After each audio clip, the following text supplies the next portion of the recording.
500, but they are in line to be able to be involved in the championship playoff that will be at the end of the season. The way that works is that the second game lead over the Roswell Invaders. Roswell will be playing at Santa Fe. Santa Fe 23 and a half games out, so the Saguaros are going to definitely need to through here, or they might lose some ground against Roswell. Over in the North Division, the second place Trinity Triggers will be playing White Sands in an interdivisional game, and Great Bend will be playing Garden City. So we will pick it up here at the beginning of the first. Next one way outside, and one pitch away from putting the first runner of the game on in the form of Reagan Rutledge, stepping in there batting .337. The defense in just a second. For a little while longer, the right side of the infield will be in the Sun field. Second baseman Michael Rampone, first baseman Ryan Retz, and the right fielder Jimmy Heck will be in Sunshine for a little while, at least anyway. Four pitches, and we have a runner on. First runner of the game, and Eric Ferguson, who's batting a very strong .427, will step in there, the left fielder tonight for the Alpine, Texas Cowboys. The Cowboys, that he was trying to pull the ball out of his glove and make that relay, but the umpire said no, outside for a ball, and therein lies the problem. At Kino Veterans Memorial Stadium, thank you so much for being there. Has 4 home runs on the season, so not a huge home run threat. Next one, Hendrickson almost steps into it, inside for a ball, 2-0. So Borkowski went 2-0 on the first batter he faced in the inning and wound up walking him. Then he went 0-2, but an error behind him allowed runners to get on. And Hendrickson swings this one, pops it up on the infield, getting an eye on his Michael Morris at shortstop, chasing it down, and gets the first out of the inning on a pop-up to the shortstop position. 1 out, but still men on first and second. Seth McLemore will be up there. He bats .338 as he steps in tonight. Seth is the first baseman. Start at the top of the strike zone and move down from there, as it does. And that will be an even count now at 1-1. 14-10. At the set is Borkowski. A long look at second, comes to the plate, and this one fouled into the stands off the left side. Count will even at 2-2. Just underway here in 2. Oh, boy. Still shows that we're on the internet. There we go, online. At least it's working on it. Ariel Ada is up there. In the infield for the Saguaros, Tanner Geisel at third, Michael Morris at short, Michael Rampone top of the first inning. A walk and an error have put the 2 on, but then 2 consecutive outs, a pop-up to shortstop, Michael Morris, and a line out to Burnell Daly. Outside for ball 2, 2-1. Well, there it looks like we're with it. Sorry for the interruptions, not exactly sure why. I'm not a technophobe. So we will hope for the best. Long look at second base by Borkowski to the plate, misses outside, 3-1.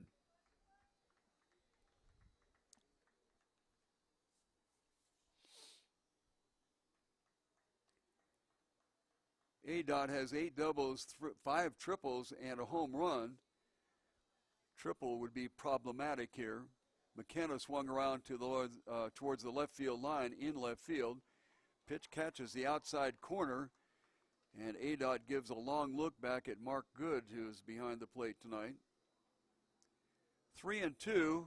Runners will be underway, so if there is a hit to the outfield, the chances are that they will score 2, so this is kind of an important pitch here for Borkowski. Check second. Runners are on those to get out of the first inning without giving up a run. This run, unfortunately, will be unearned. because of the error on the second hitter, Eric Ferguson. So we go to spot number 6, Nate Farrell, batting .269 from the left side. Swings at the first pitch and lifts it foul down the left field line. I've got Eli Gallego, but they show Christopher Adamas. Hit straight away left field, in for a base hit. That'll score a second run. ADOT gets only as far as second base, but it is an RBI single with an 0-2 count. Oh, brother, does that upset managers. You got 0-2 on the hitter. Throw one in the dirt, throw one 6 miles outside, but do not give him something to hit. And in this case, Borkowski did give him something to hit. Well, unfortunately, now I'm very confused because we had number 1, Clifford Adamas, in. On the website, they show number 23 as being Eli Gallego. So I'm not sure who we've got up there. Anyway, whoever it is took a called strike. Next pitch, a slow curve, catches that inside corner of the plate, and the count is 1-1. So Borkowski, again, off to a very slow start here. Gave up 2 in the first inning last time out here at Kino Stadium, and the time before that gave up 3. Tries to catch that outside corner and misses. And we are 2-1 with the 7th hitter in the lineup. And we're just going to go with Eli Gallego. Mostly because I have numbers on him and not somebody named Adonis. Off the end of the bat, hit foul to the left side. And the count will square up at 2-2. So Gallegos on the year, 286, it says here. Gotta love the minor leagues, folks.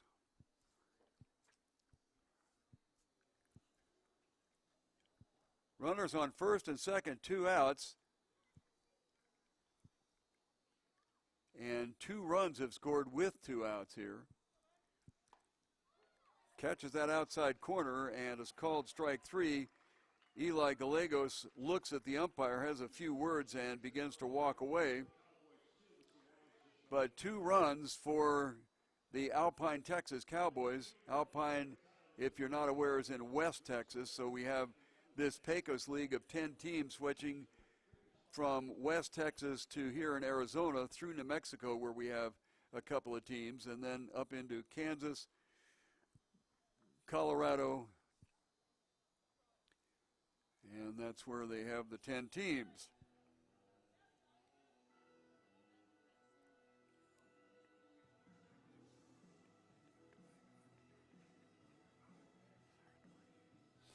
"29 pitches in the inning and 2 hits recorded." I would suspect, well, I don't suspect, I know that the 2 runs are unearned because of the error that would have created out on the second batter. And since both RBI singles came with 2 outs, that makes the runs unearned. Borkowski coming into the game has a 3.16 earned run average. I did mention that he's 8-0 on the season, and a walks and hits per innings pitched of at least 1 person on average every inning. So we'll go to the bottom of the first inning with the Saguaros in the unenviable position of having to play catch-up right away. I mentioned both teams were idle on Tuesday and Wednesday after the All-Star break on Monday. Shortstop Michael Morris went 2 for 2, scored once and walked once. Left fielder Adam Urbania got an RBI single and scored. Ryan Retz played out of position at second base, and he walked once. Second baseman Michael Rampone went hitless in 1 pinch hit appearance. In the All-Star game, Steve Borkowski started, giving up 2 runs in his 1 inning. It was a 2-run homer. Aaron Smith got touched up for 3 runs in his inning and 2/3 of work. And David Robles pitched 1 scoreless inning, so that was the Saguaros at the All-Star game.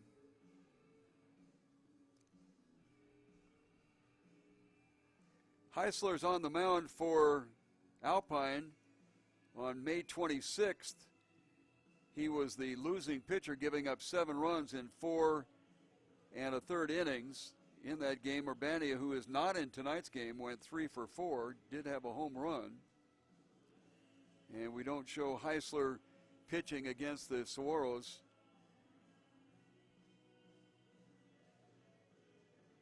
Five wins against 2 losses in the previous 7 games. So a little bit of a hill to climb here as Jake Heisler comes in. He has a 1-4 record and a 6.48 earned run average. Walks and hits per innings pitched 1.4. Michael Morris steps up there and he's batting .383. He'll be followed by Michael Rampone and Ryan Retz. We'll check the infield defensively for Alpine in just a second. First pitch of the ball game for Alpine, right down Main Street, called strike. Third base is Matt Hendrickson. Shortstop, we had Christopher Adamas. At second base, Nate Farrell, and Seth McLemore is at first base. Next pitch swung on and missed for a strike. 0-2. Heisler is the pitcher, and Okazaki is the catcher. Reaches out, dumps one down the left field line, but over to get it is Ferguson, and that records the first out of the inning, a fly out to left field. Michael Rampone stepping in there, batting .333. Michael tonight at second base. Will check the outfield. Eric Ferguson, Reagan Rutledge, and Ariel Ada. Left, center, and right. Okazaki is behind the plate. Utah, Y-U-T-A. Many years ago when the Cold War was on and there were a lot of Russian names in the news, radio station that I was working for had just a golden-toned newsman, first pitch inside for a ball. But he absolutely could not handle Russian names, but he wouldn't miss a beat as he read a Russian name as being Mark Johnson, the Russian premier, or something like that. Sounded good. Oh, well. High for a ball, 2-0. If you're not familiar with Kino Veterans Memorial Stadium, down the line's 340. Straightaway left and right, 375. The alleys are 388. And a straightaway center field, 405. Next one is high for a ball. This, as you may know, was a AAA ballpark, and of course you have to have certain dimensions and a certain number of seats available, and this certainly qualifies. But unfortunately, a couple of AAA teams here over the years, this one misses, and down to first base goes Rampone. The ball goes all the way back to the backstop, and Rampone hustled down to second. Took a little bit of a turn to check and see what's going on. There was nothing going on, so he stayed at first base. First walk of the game for Heisler, and that will bring up Ryan Retz. Retz batting .310. Mentioned several times that he has a very wide open stance. And generally pitchers work him to the outside part of the plate, and that's where the catcher sets up. This one fouled off the end of the back for strike one.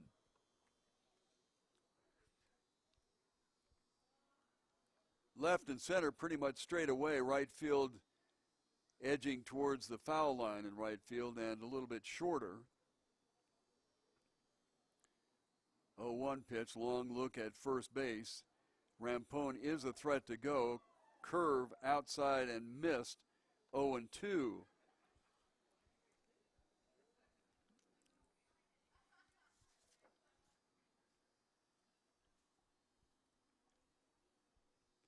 Michael Rampone has stolen 6 out of 9, so not a terribly successful number. He's on his way. High pitch. Throw down to second base in time. They've got him. Boy, that was right in the catcher's wheelhouse. Okazaki just came up in a stance to get the ball, which he would have easily done anyway. and threw it right on the money to second base. So the second out of the inning with a 1-2 count to the third hitter in the Saguaros lineup, first baseman Ryan Retz. Swung on, hit to straightaway center field. Second baseman kind of threw his glove at it and unfortunately did not get it. I will have to remember my umpiring rules, but I believe if you throw a glove at a ball that an extra base is awarded, and that is exactly what is happening as he gets 2 bases on the deal. So Retz comes around on a thrown glove. Boy, I haven't seen that in years. Couldn't remember what the story was on that. So it's a base hit and 2 bases he gets because the glove was thrown at the ball. Managers out there more than likely arguing that it accidentally came off his hand, and it really does not matter.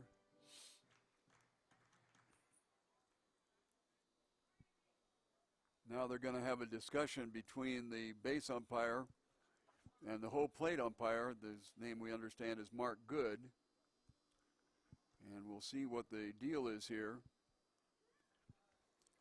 I thought it was just awarding 1 base, but they awarded 2, assuming that you got the base you were going to plus 1. Now, Retz had not gotten to first base just yet when the ball went past the second baseman. And now they're going to have a discussion with the manager for the Saguaros, Droughty. Now, Coach Droughty has been around for a lot of years in baseball, and it very easily could be that these umpires, being rookies themselves, are double checking on this, because this is not something that you see and hear with great consistency. Discussion still going on as Heisler is beginning to warm up.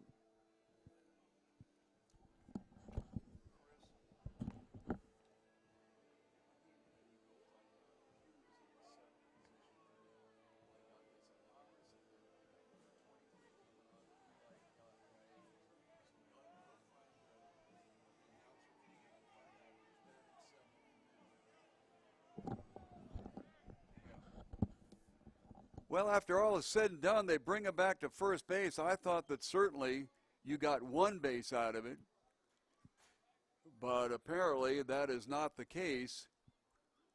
And we'll try between innings to look up and see what the real deal is. But neither here nor there. Retz is back at first base, and my scorebook is messed up. And because this is all about me, no.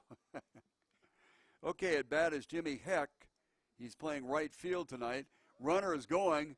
Throw down to second base is offline and into center field, but the center fielder Rutledge gets up there and closes it down. So a stolen base. Which in my estimation is where Retz should have been in the first place. But out of all this, he does get a stolen base for his credit. Also got a base hit for his credit on that. And that is the 16th base out of 21 attempts that Retz has accomplished. Going to third, the throw to third is not in time.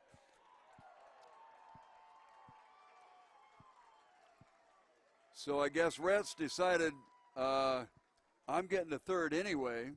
Pitch was a ball.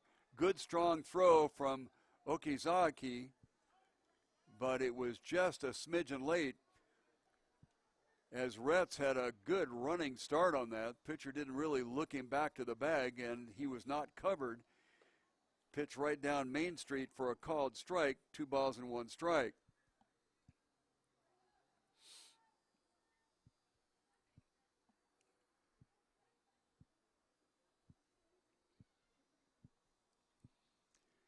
At the set, 2-1, check a third.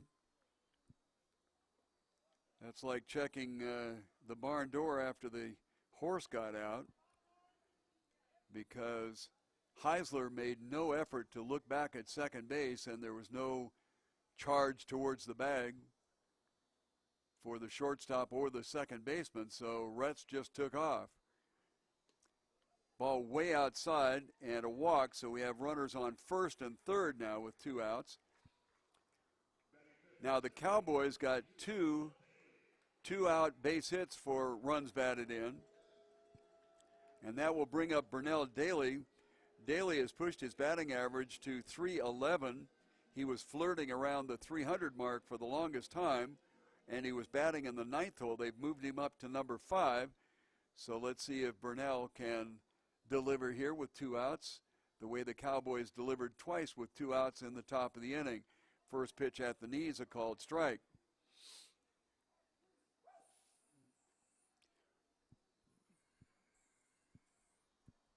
Wind blowing from the left corner to the right corner, which is kind of standard here at Kino Stadium.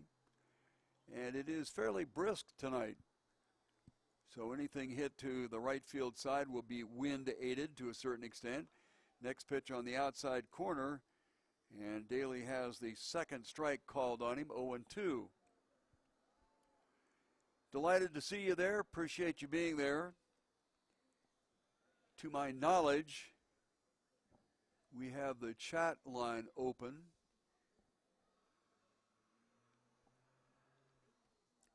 Swung on and hit to left field and deep. Over to get it is Ferguson, and he camps under it as it was pretty high, and that will be a fly out to left field.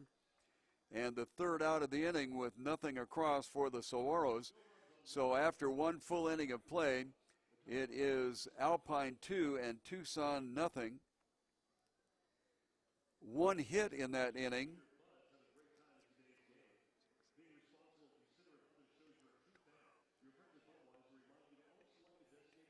"19 pitches on the inning for Heisler, and we'll go to the top of the second.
Eight, 9, and 1 coming up for the Cowboys. It'll be Okazaki, the pitcher, Jake Heisler, and then to the top of the order to Reagan Rutledge. First pitch swung on and hit out towards Morris. Gets it on the second big hop and gets it over to first for the first out of the second inning.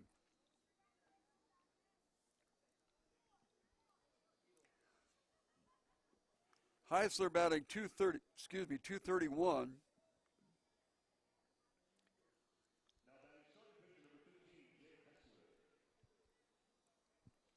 McKenna comes in pretty short in field. Burnell Daly is also medium, actually medium deep. And in right field, Heck has come forward and is shading towards the right field line. Second pitch swung on and missed. 1-1 count on Jake Heisler. Heisler staked to a 2-0 lead in the top of the second inning, or first inning rather. We're in the top of the second. This one hit the left field and down near the line. Over to get it is McKenna, fumbles it a little bit, but Heisler decides not to try to make it to second. And so the third base hit is given up by Borkowski as we are into the second inning. Top of the inning, or top of the batting order, Reagan Rutledge walked on 4 straight pitches, moved around to second base on an error, and then came around to score with 2 outs when Ariel Adot got a base hit.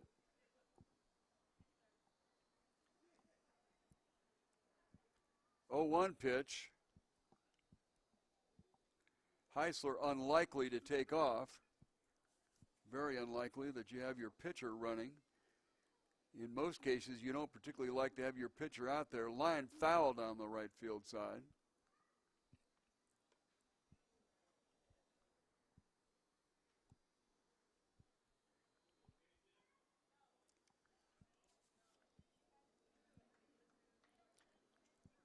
Oh, and 2 with 1 out.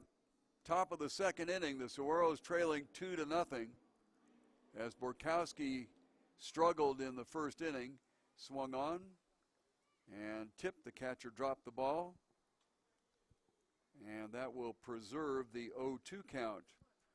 So Danny Droll had it for an instant and then lost track of it. Very awkward, weak swing by Heisler. This one swung on and missed outside, and that will be the second out of the inning and the second strikeout recorded for Borkowski here after 2 innings, or in 2 innings of work. Eric Ferguson was the one that was the beneficiary of a ground ball to third baseman Tanner Geisel. Threw it to second base Michael Rampone, and in his zeal to try to turn the double play, the umpire ruled that he had dropped the ball on the initial throw rather than dropping the ball trying to get it out of his glove, which of course would be a judgment call. First pitch swinging is Ferguson. And now 2 batters in a row, Borkowski has gotten that first pitch strike in.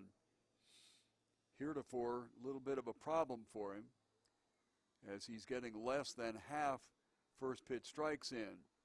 Set. Outside corner, catches it for a strike, 0-2. So the second batter in a row now that Borkowski has been up 0-2. He made a mistake, 0-2 against Nate Farrell in the first inning, and Farrell got a base hit and scored a 2-out run, the second run of the inning. So 0-2, you don't want to be anywhere near that strike zone.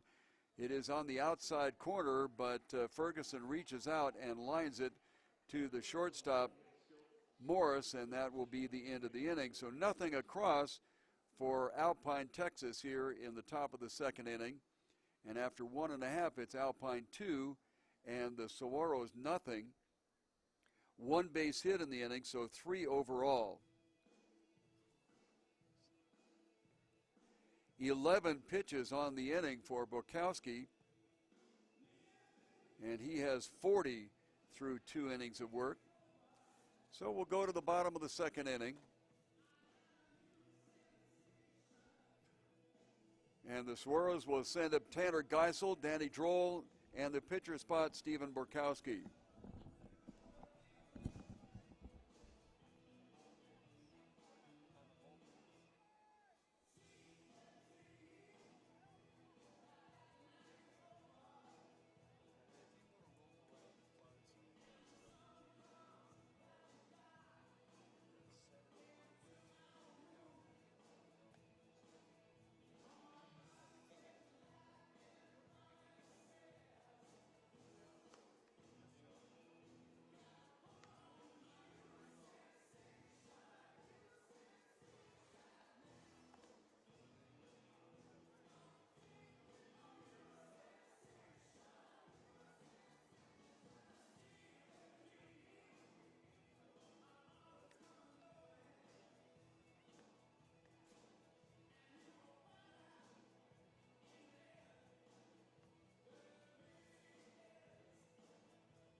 Tanner steps in there in the 6th position in the order, followed by 7 and 8. Geisel batting .331 on the year, playing third base tonight. From the right side against the right-handed Jake Heisler. Heisler with 19 pitches in that first inning. First pitch is fouled off into the right stands on the right first base side. I'll get it out in a second. No stands in the outfield, and they have it closed off, although the 4th of July we had quite a few people out there. Down the left field line, there's some grass area the kids love to roll down. This one swung on and hit back to the screen on the right side. Down the right field line, the stands veer in rather radically at the line, the farthest end of the right side stands, not so much on the left side. 0-2 pitch to Geisel, swung on and fouled out of the stadium on the right side. Hendrickson, Adames, Farrell, and McLemore, the infield for Alpine. Outfield of Ferguson, Rutledge, and Adod. Behind the plate is Okazaki. On deck for the Saguaros, Danny Droll, the catcher. Another one fouled off. So Tanner Geisel, 4 consecutive foul-offs.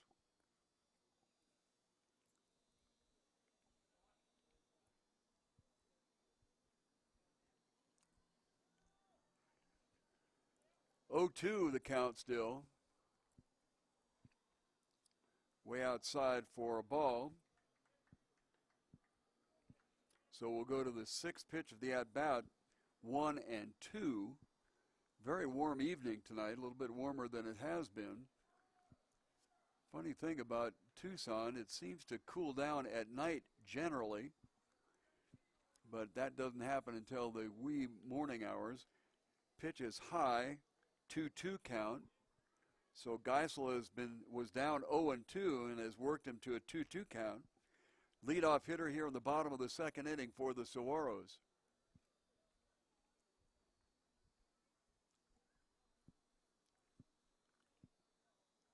Swung on and hit down towards that area in the right field side where the stands curve in. 8th pitch of the at-bat. Infield all back. Left fielder Ferguson is relatively shallow. Much deeper is Rutledge in center. And Adot in right is also fairly shallow. Curveball misses high, and Geisel has worked him to a 3-2 count.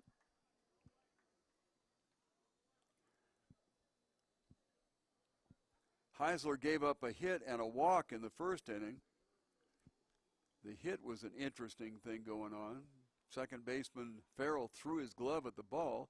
This one wrapped into center field, and Geisel has worked him for a base hit. Nice at bat for Tanner. Danny Droll is up. .368 is his batting average on the year. Well, that was an impressive at bat for Tanner Geisel.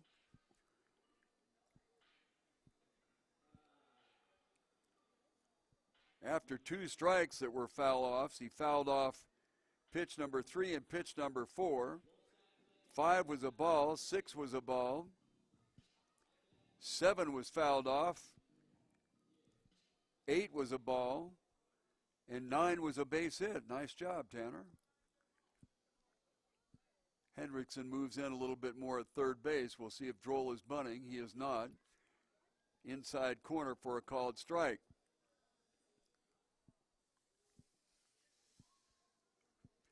They have a nice catching combination here. Danny Droll and Jesse Baker, both batting in the high 300s. Curveball catches that outside corner.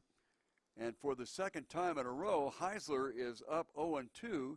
But on the 9th hit of Tanner Geisel's at-bat, he got a base hit. So we'll see how Danny Droll works it here. Swung on and hit out towards the shortstop, Adames, to second base for one and back to first for a 6-4-3 double play, the pitcher's friend. So that'll clear the bases and rack up 2 outs. Stephen Borkowski, the pitcher, is up there. His batting average is 130. Just out of curiosity, let's see if he's hit any home runs by any miracle. Nope. Has only 3 base hits. So I guess we're not going to see a Roberto Colon here. First pitch is a ball. Catches that outside corner at the knees for a called strike and gets a groan out of the umpires in the stands.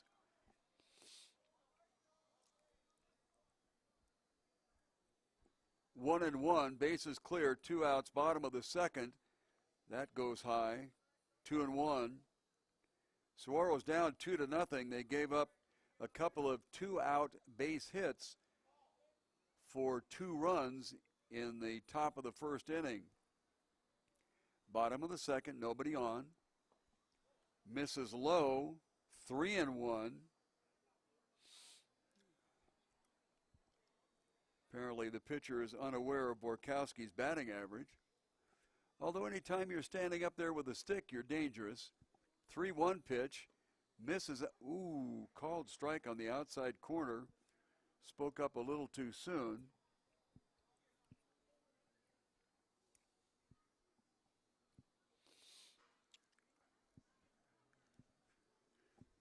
The 3-2 pitch on the way. Swung on and hit down towards the first baseman, McLemore. He picks it up and tosses it over to Heisler. So the 1-3, or 3-1 rather, will end the inning. Only 3 batters came up without regard to the fact that Tanner Geisel got a base hit. Second hit given up in the game here, no runs. So after 2 full, it's Alpine 2 and Tucson nothing.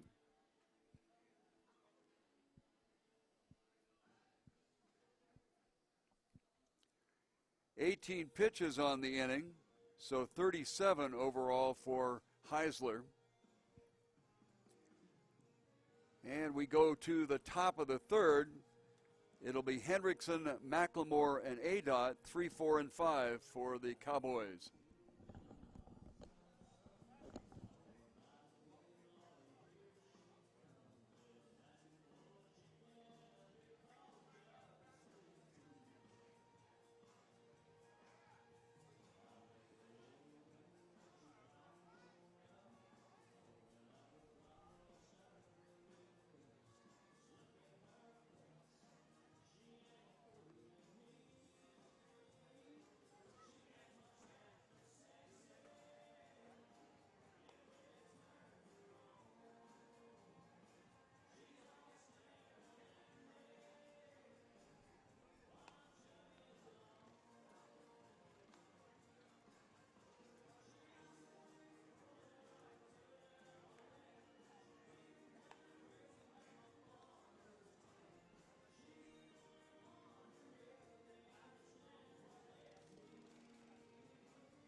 So Hendrickson up there. The first time up he popped out to the shortstop Morris for the first out of the first inning. Pitch popped up once again. Catcher turning around looking for it and gets his hands on it and drops it. I think Danny didn't realize that it was going to stay in play, and it might have come back in because of the wind, but it also more than likely came back because of the spin of the ball. Danny did get his hands on it, but he got a very, very slow start getting back there and had to go all the way back to the warning track against the screen behind the backstop and did not have his feet set nor a good bead on the ball. Next pitch is inside. It's a 1-1 count. Borkowski out there, a couple of strikeouts, a walk, giving up 3 hits and 2 runs so far. Both of the runs are unearned. Pitch is high for a 2-1 count. McKenna relatively deep in left field. Burnell Daly about standard in center. And Heck in right over towards the line. Swung on and fouled off to the left side. 2-2 count.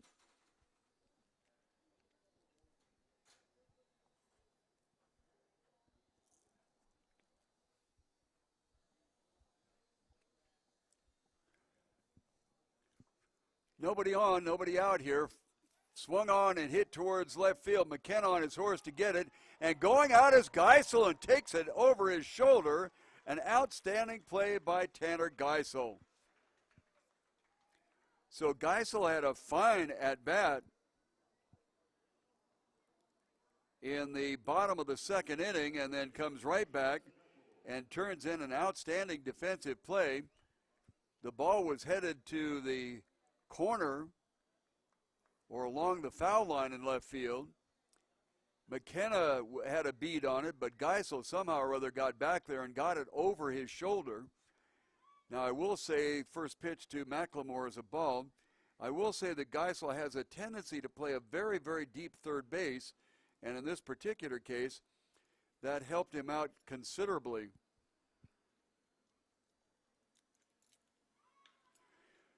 Pitch hit high to center field. Burnell Daly drifting back, has a bead on it and catches it.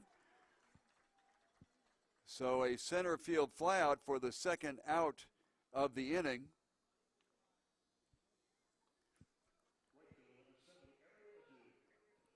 After pitching 29 pitches in the first inning, 11 in the second inning, Borkowski is on the verge of retiring the side with only 9 or 10 pitches, depending on whether Ariel Adot, who got a RBI base hit with 2 outs in the first inning, does here. Pitch on the knees for a called strike. It just seems like Borkowski has a terrible time getting started, gets touched up in the first inning. Next pitch, a curveball outside corner, strike 2.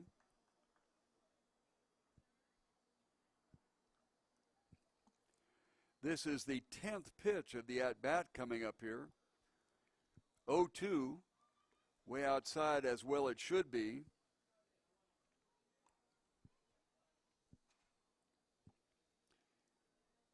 Borkowski made a mistake to Nate Farrell with an 0-2 count. With 2 outs in the bottom of the first inning, served him up one that he could get into the outfield, and it was an RBI single. Swung on and missed, strike 3. Would be the 3rd strikeout of the game for Borkowski, and no runs across for Alpine here in the top of the 3rd. After 2.5 innings of play, it is Alpine 2 and Tucson nothing. No hits in the inning, so Borkowski has given up 3 up to this point.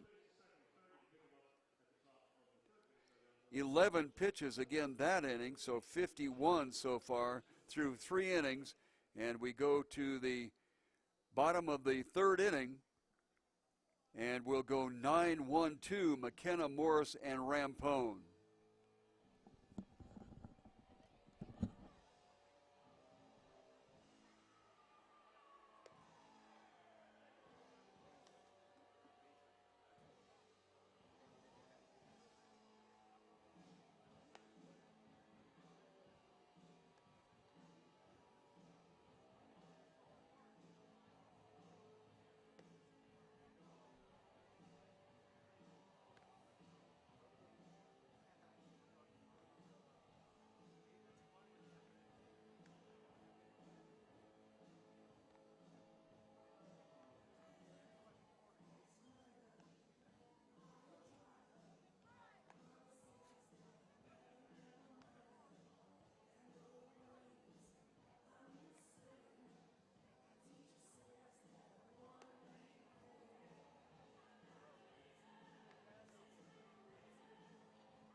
McKenna batting .268 in the ninth position tonight, playing left field. Adam Urbania has the night off. Then we'll go up to the top of the order, Michael Morris and Michael Rampone. 2-0 in favor of Alpine, Texas. They are fighting to hang on to that third position in the South Division so that they can be in the playoffs at the end. First pitch misses inside for a ball.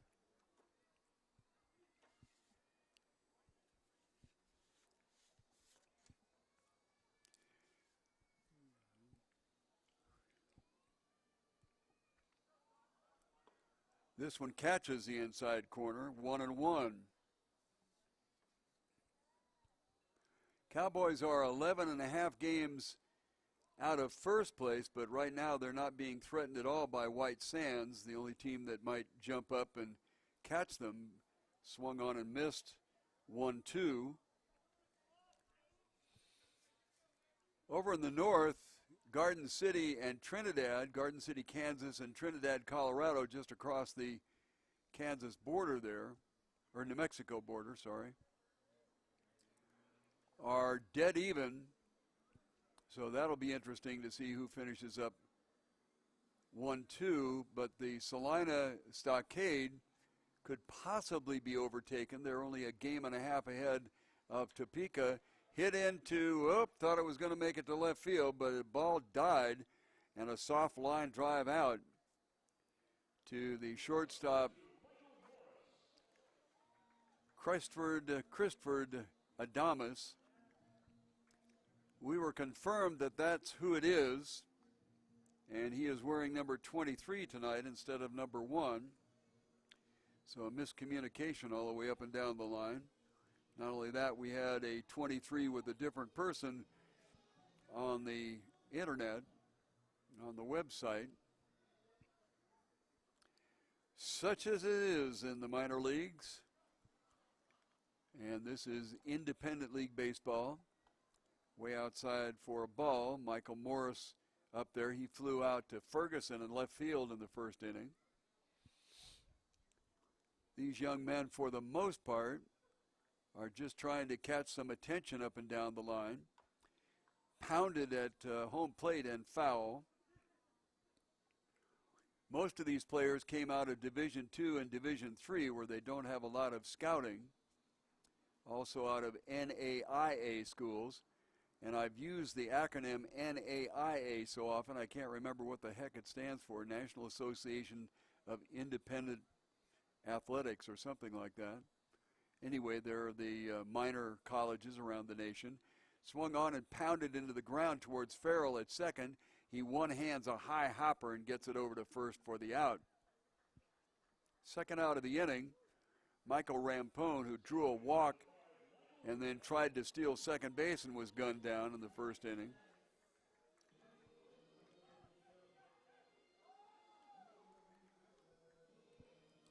These young men are in their early 20s, ranging from basically, there are a couple of older players, but they're basically 21 to 24 years old. And they're just hanging on to the dream. A couple of them make it as far as Double-A, but not too many get much farther than that. Inside corner strike to Rampone. First strike he's seen, he saw 4 straight balls in the first inning. Only walk that Heisler's given up. Changeup swung on, hit down towards third base. Nice scoop by Hendrickson, and he gets it over to first base for the out. And it's 3 up, 3 down here in the bottom of the third inning. Nobody across for the Saguaros.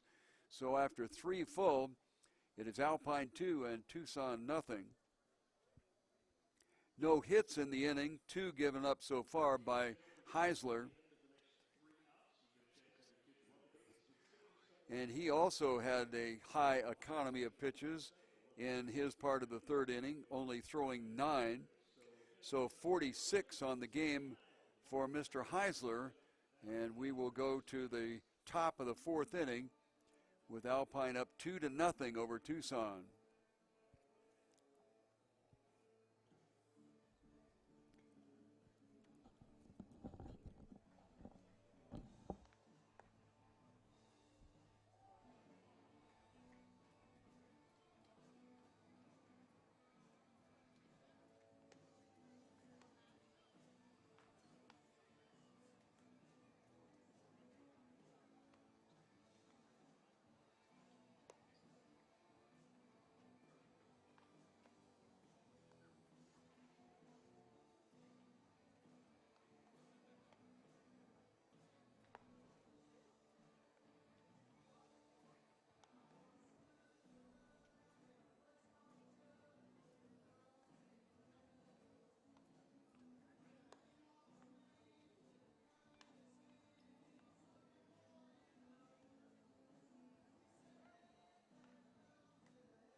6, 7, and 8 in the order for Alpine.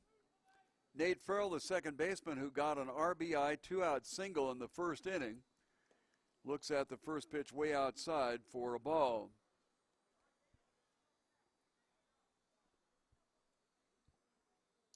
Three strikeouts and a walk so far turned in by Borkowski. Pitch is swung on short to right field, but in to get it is Jimmy Heck, putting it away for a pop-out fly to the right fielder and the first out of the top of the fourth inning. Okay, we finally figured out here that number 23 is Christopher Adames. He's the shortstop. Don't have any numbers on him. He was called out looking for the third out of the first inning. First pitch that he sees is a called strike on the outside corner. Don't have any stats on Adames. This one swung on and fouled to the right side. And very quickly, Christopher is down 0-2. Quickly back. Curveball just misses down low. Not much of a break on that curve.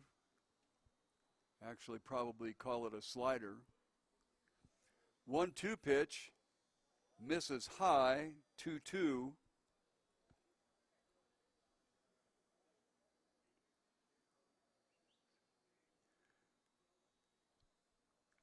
Borkowski has retired 8 in a row. This one hit towards the hole. Morris dives at it and misses. And I should have kept my mouth shut because right away a base hit. And that will bring up Okazaki.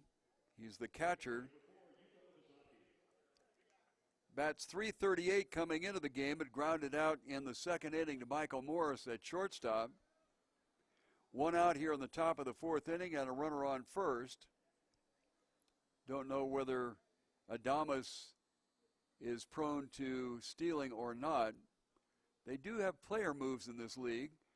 Squaring around a bunt, the ball well outside, but called a strike.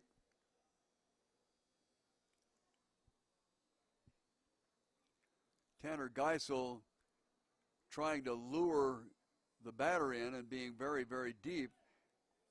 Slider up high, swung on and missed. 0-2.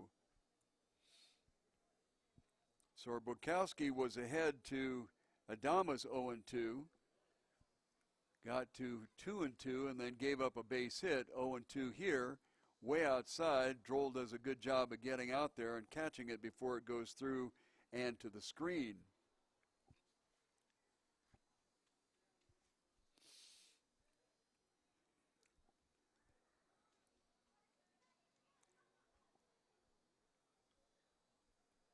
Outside, offered at, we'll see, strikeout. Base umpire said that he went around, so he leaned out on probably what was going to be ball 2. And that is the fourth strikeout recorded for Borkowski. And the pitcher spot Heisler up there. Runner on first with 2 outs. Heisler batting .231. His first time up, got a base hit.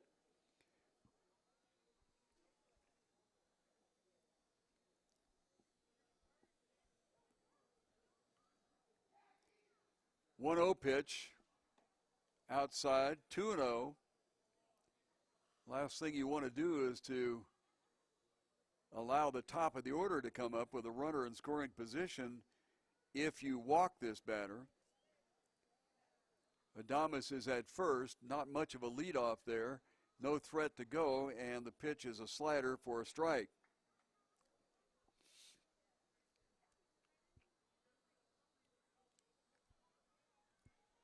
Geisel, Morris, Rampone, Retz in the infield for the Saguaros. Hit out towards Rampone, keeps it in front of him, goes to second base, and Morris was not looking for it. And that will run around, get the runner around to third. So probably going to go for another error. That is Rampone's second error of the ball game. He had time to go to first.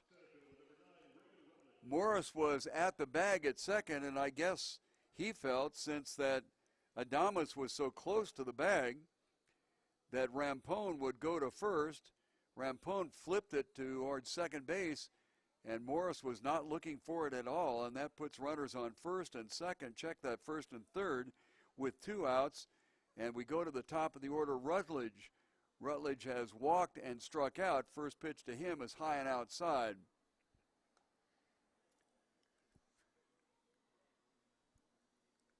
Right fielder Heck is over towards the line. Pretty much straight away, Daly, and relatively short McKenna. Next pitch catches the inside corner for a strike, and it's 1-1. So Michael Rampone having a little bit of an off night tonight. Made 2 errors, one in the first inning that resulted in 2 runs ultimately unearned. This pitch is swung on and hit off the end of the bat and into the screen. 1 ball and 2 strikes. Eric Ferguson, who came into the game batting .427, is in the on-deck circle. 1 ball, 2 strikes. Swung on and hit into the screen once again, so we'll stay at 1-2.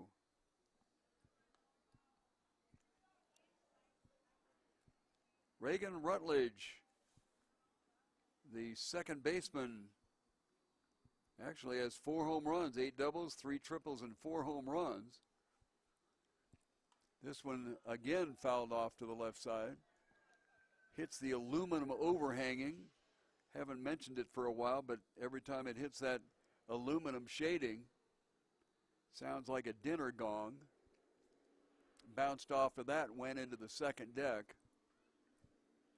Couple of sets of seats on either side that would be considered the second deck. Way outside for a ball. And we'll go to the 7th pitch of the at-bat with a 2-2 count. There are some skyboxes here. Very nice facility. Truly sorry that a AAA club is not here, but maybe with the Saguaros a little bit of baseball comeback will occur. This one wrapped foul and almost hit the base runner at third base, as Adames was a little lax in staying outside the baseline.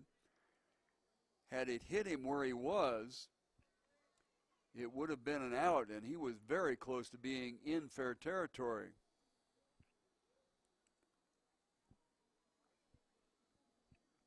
Two-two, once again fouled off to the left side, and we'll go to the 9th pitch of the at-bat. With the count 2-2, runners on first and third with 2 outs. Now in the first inning, Alpine delivered with 2 outs, actually delivered twice. 2 RBI singles with 2 outs in the first, and that's the difference in the ball game. Tucson down 2-0. This one fouled off again. So we'll go to the 10th pitch of the at-bat. Borkowski was sailing on very nicely. Looked like he was going to get out of the inning with 10 to 12 pitches, and then an error kept things going, and now the top of the order, Reagan Rutledge, the center fielder, has worked him for a 10th pitch. This one lifted high to center field, but Burnell Daly, almost in his tracks, will track it down, and that'll be the end of the inning. Despite the threat, no runs in the top of the 4th inning, and the score after 3.5 innings of play is Alpine 2 and Tucson nothing. 1 hit in the inning. That's the 4th hit given up by Borkowski. He did get 1 strikeout, so he has 4 of those, and the kids are going to run the bases here. We don't have a Sunday date where they can run after a 1 o'clock game. And the thundering herd is ready to go.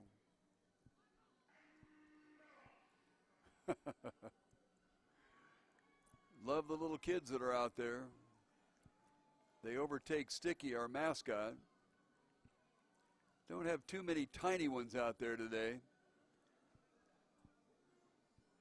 Every now and then you see one that you think maybe just learned how to walk, and they're out there running the bases. Oh, yeah, we do. Straggler here. Big sister and little brother, I think. It's baseball, folks. There we go. Final ones get there.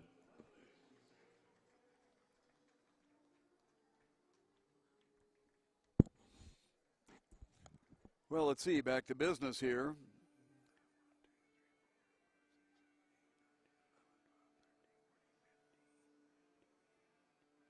"25 pitches in the inning, 10 of them to Reagan Rutledge. So he certainly earned his keep. 76 pitches thrown by Borkowski through 4 innings, and we'll go to the bottom of the 4th inning. And the Saguaros will send up 3, 4, and 5, Retz, Heck, and Daly.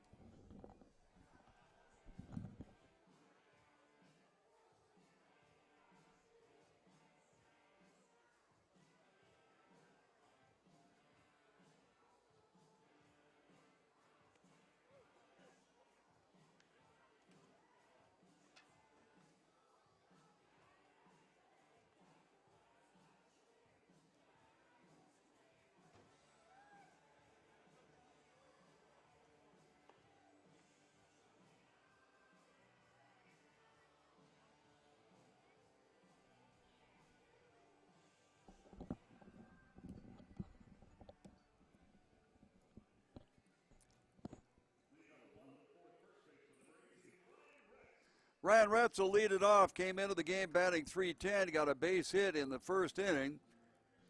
Second baseman Nate Farrell threw his glove at the ball. And I think the only time that you get an advancement on that is when the glove actually does hit the ball. We looked that up, and that is the rule. So initially, the umpires awarded Retz third base on the play, but they brought him back to first base, way outside, but a called strike. So Retz, incensed by the fact that he was not allowed to go to third base, promptly stole second and third, so he wound up over there, way outside for a ball, even farther out than the first one. 1-1 count.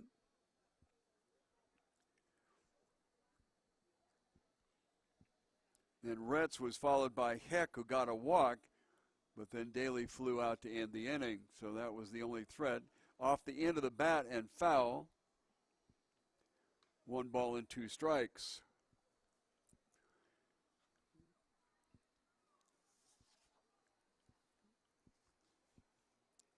So Ryan Retz, if he should get on, has stolen 36 and only been caught 3 times.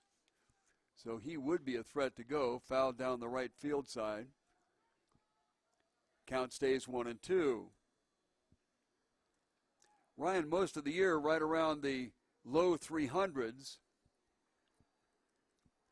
But he does have 8 home runs, 13 doubles, and 7 triples. Saw a couple of them here. He hit the gap twice.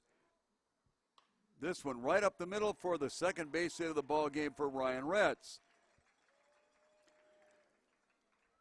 Now, I will say that Okazaki has a good arm and has gotten the ball down there. For the most part, Retz stole the base on Heisler, not keeping an eye on him. So we'll see what happens, because Okazaki has thrown out a runner today. He got Michael Rampone trying to go from first to second in the 1st inning. So Heck is up there with a walk, stepped in batting .308, as he had a fairly decent road trip. Inside, almost catches him. 1 ball, no strikes. I think Jimmy was like 0 for 9 or 0 for 10 to start off his stay here in Tucson. He came to the Saguaros late. Fairly decent lead by Retz. We'll keep an eye on him. Not going. Pitch is high and outside on what looked to be a slider. 2-0.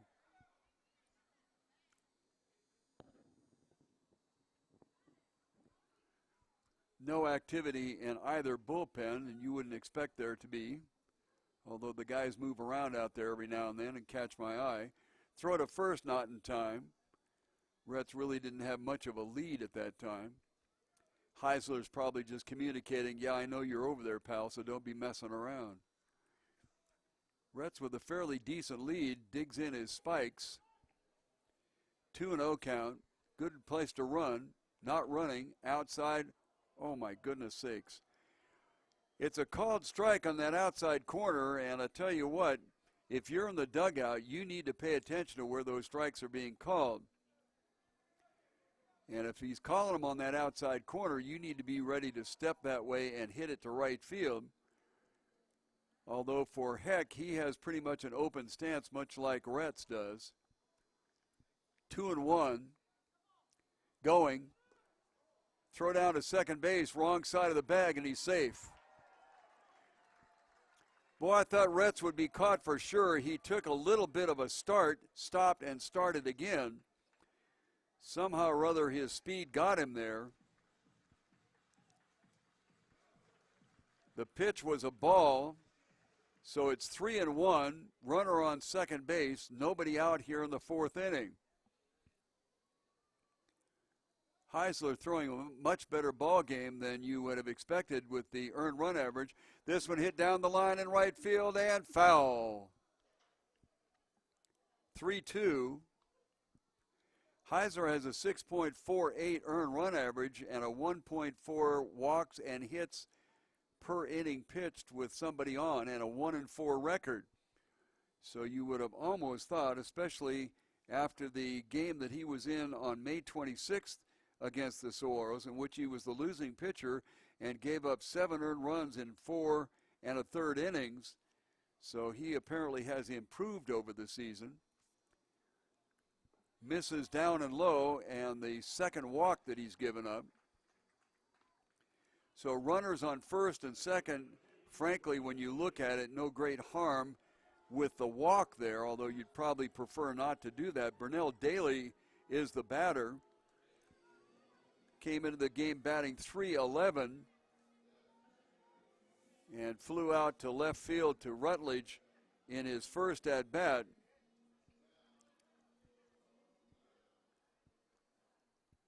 Burnell has 30 RBI on the season, but he's been batting for a long time down at the bottom of the order. The Cowboys are expecting a bunt. Slider in there for a called strike, and there was no offer to bunt whatsoever.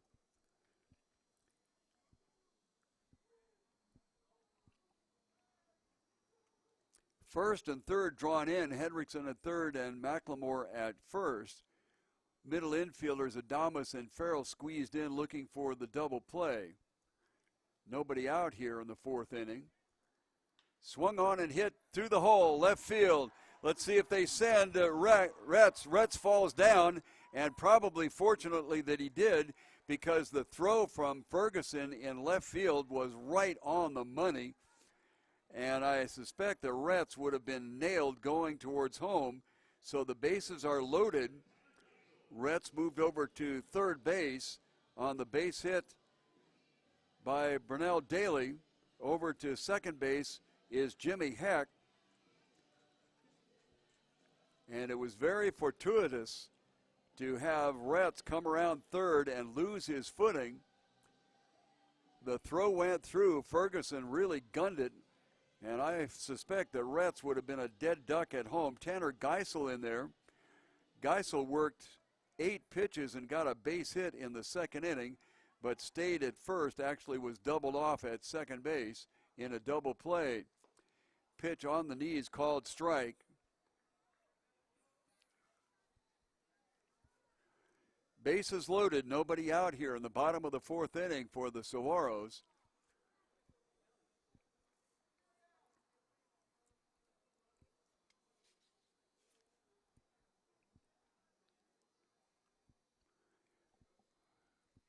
At the set to the plate, on the knees for a called strike on that outside corner of that plate. Tanner Geisel has 13 extra base hits, 8 doubles, a triple, and 4 home runs. He has not been with the team since the beginning of the season, so you would suspect those numbers might be higher. 0-2 pitch. way up high. It's Retz on third, Heck on second, and Daly on first. 2 base hits and a walk. Geisel with a 1-2 count. Corner infielders in. Middle infielders back for a double play. Heisler at the set, comes to the plate. Hit into right center field and deep. It'll find the gap.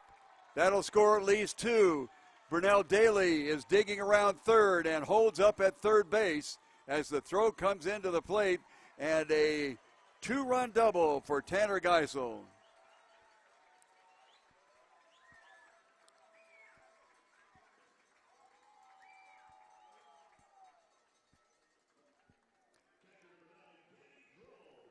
Burnell Daly around to third. And both Heck and Retz score. So we're all tied up at 2-2.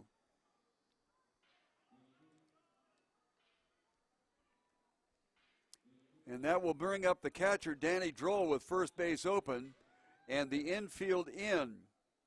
Droll started the game batting .368, hit into a 6-4-3 double play in the second inning. First pitch just misses outside for a ball.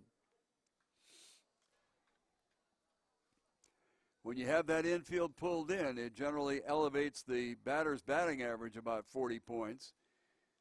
But with a 2-2 tie, the Cowboys are going to try to cut off the run at home. Belted into left center field, and that'll score 2 more. Droll on the throw home, goes to second base, and it's right on.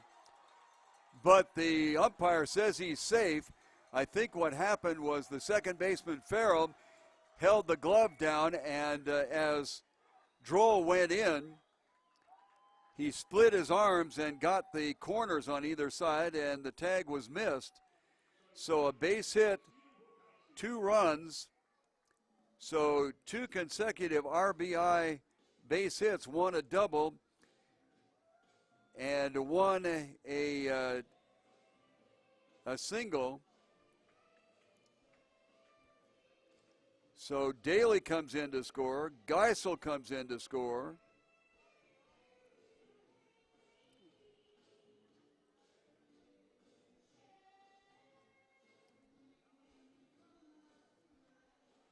That brings up the pitcher's position. Nobody out still here. First base is open, and Borkowski is around to bunt. Takes a strike. Borkowski bounced out to the first baseman, McLemore, to Heisel covering. That was in the second inning, and actually ended the inning there. Around to bunt again. McLemore is right down his throat, and the pitch is a called strike. 4 runs in, nobody out. A man on second base in the form of Danny Droll. The pitcher spot, Stephen Borkowski up there, and the Cowboys think that he's going to bunt again, even though there are 2 strikes on him. McLemore now having second thoughts, and boy, it's a good thing that he backed up a little bit. If that ball had been fair, it had been right down his teeth. Hit foul to the right side on a late swing, and now McLemore decides maybe I better get back on the turf, or rather the skin part of the infield. Wow, that could have been ugly. 0-2 pitch, swung on and missed, and the first out of the bottom of the 4th inning. 4 runs in. Rhett started with a base hit, followed that with a walk by Heck. Daly got a base hit, and then a 2-run double by Tanner Geisel and a 2-run single by Danny Droll.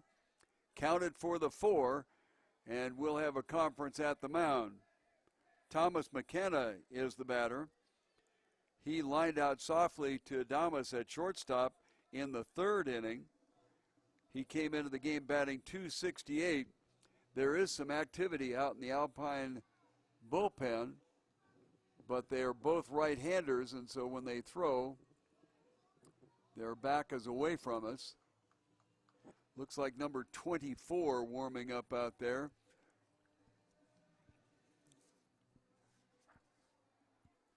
That would be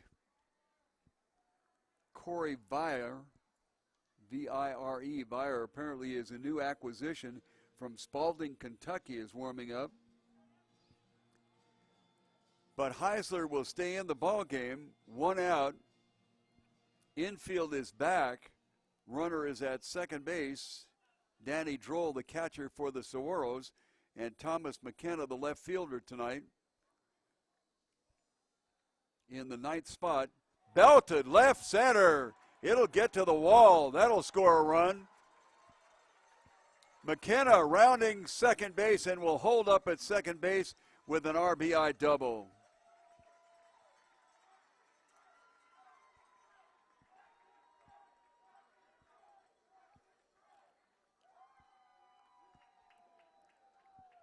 Fifth run of the inning in. Runner still at scoring position. 1 out. Top of the order, Michael Morris flew out to Ferguson and left.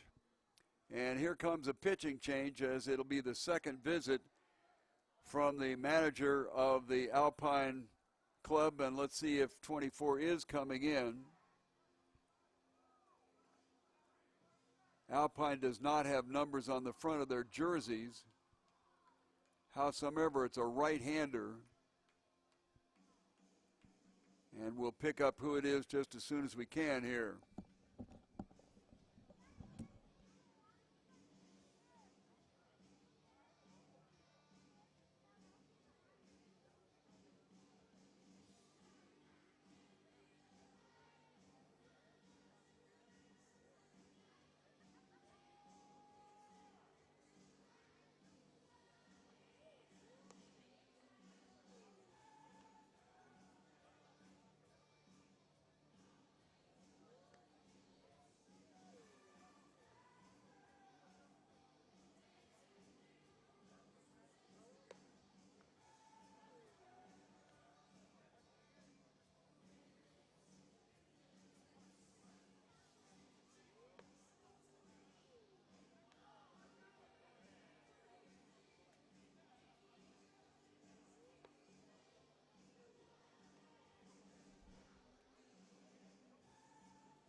Well, all we have on Corey so far is that he is from Kentucky.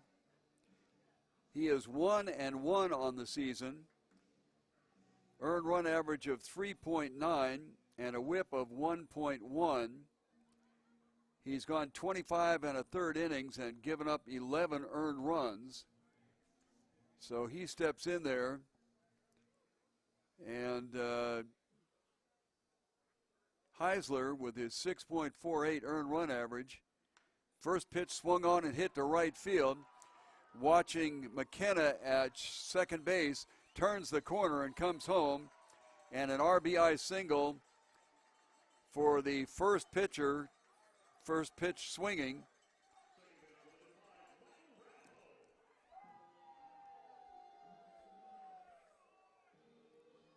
Sixth run in the inning. It is credited to Hyges, and that'll close the book on him. Over 11 earned runs here in this outing, so his 6.48 earned run average on the season will go up. Michael Rampone is the 9th hitter to be up here, and there's still only 1 out. Pitch gets away. Morris turns the corner at second base, but decides not to go any farther. So a wild pitch to Rampone will send Morris into scoring position with 6 already in.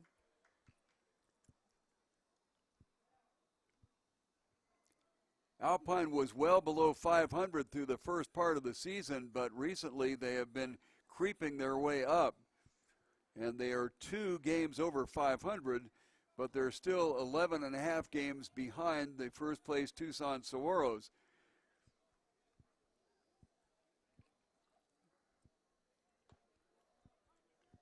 Called strike, 1-1 the count.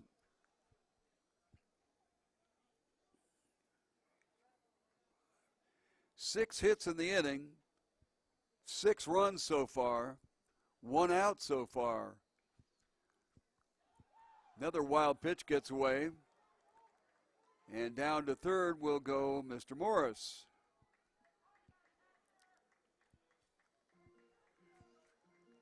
Two balls and a strike for Michael Rampone.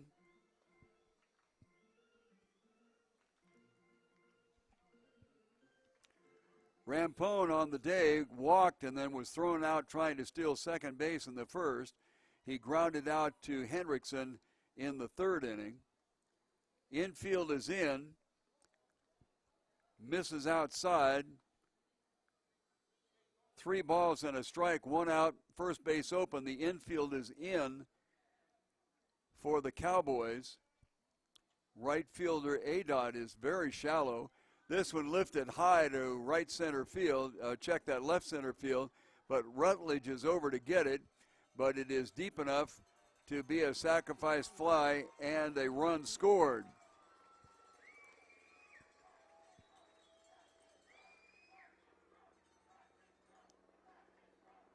So that scores Morris from third, and if it hadn't been for the wild pitches, I'm sure he would not have been around. So Ryan Retz comes up for the second time in the inning.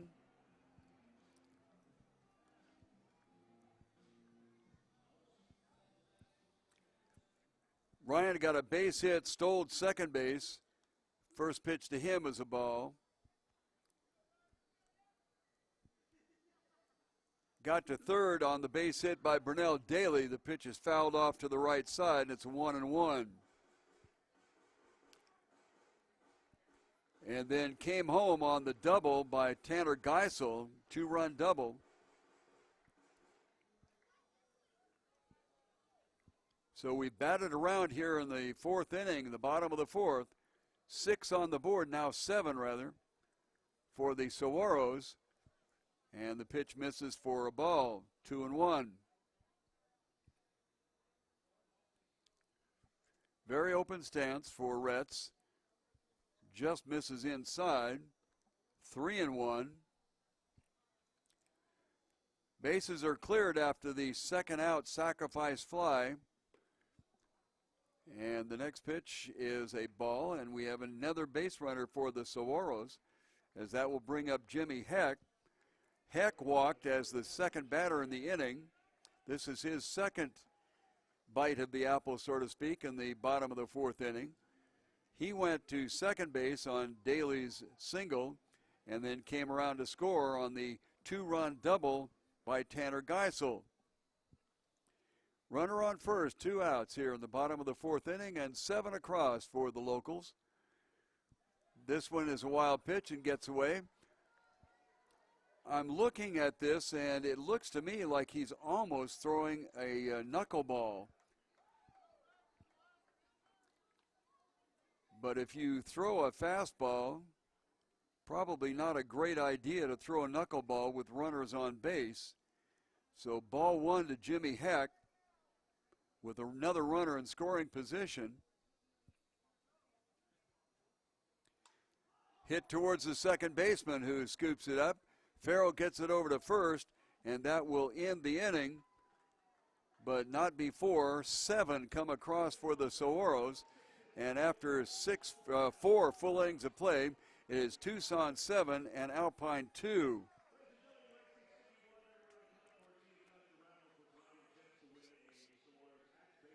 Six hits in the inning, 8 total on the game.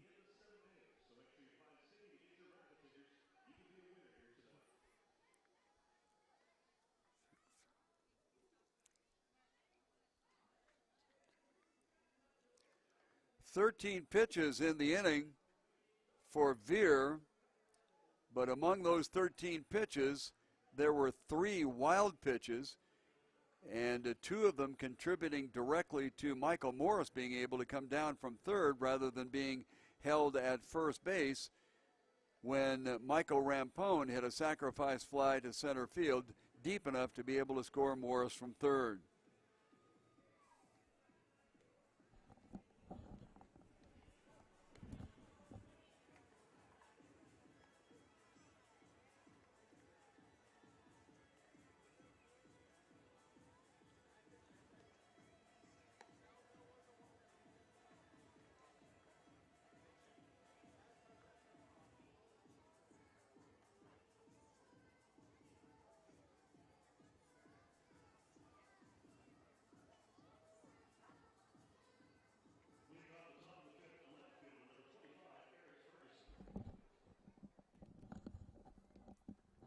Well, if you're going to give up a big run or a big inning, you might as well do it early. 4th inning at least gives Alpine an opportunity as we go to the top of the 5th inning here. And the first batter will be the number 2 batter in the order, Ferguson, followed by Hendrickson and McLemore. First pitch swinging. Tanner Geisel gloves it at third and gets it over to first base for the first out of the top of the 5th inning after the Saguaros scored 7 in the bottom of the 4th. Matt Hendrickson, the third baseman tonight, popped out to Michael Morris at shortstop, and then on a brilliant play by Tanner Geisel, popped out to third base. Geisel took it going away over his shoulder on a ball that looked like it was destined to drop into short left field for at least a single and possibly a double. First pitch is a ball. Second pitch a called strike.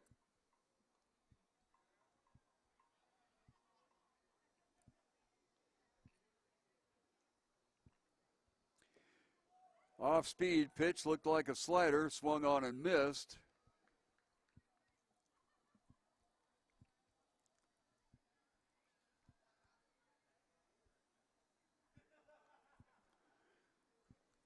Next pitch, Danny Droll does a good job of getting outside and corralling it before it went to the backstop. Really just an exercise because there's nobody on base. Temperature has dropped down from our 105 or 103 start time. Swung on and missed for the strikeout. That's the 5th one for Borkowski. Second out of the inning. 97 degrees at the Tucson airport, which is about 5 miles south of us. Still a very warm breeze going on here at Kino Veterans Memorial Stadium in Tucson, Arizona, with the flag showing the wind flowing from the left field foul pole to the right field foul pole. First baseman Seth McLemore up there. He lined out to Brunell Daly in center field in the first inning and then flew out to Daly in the third. First pitch, a called strike. Everybody deep and straight away. Next pitch misses high. 1-1.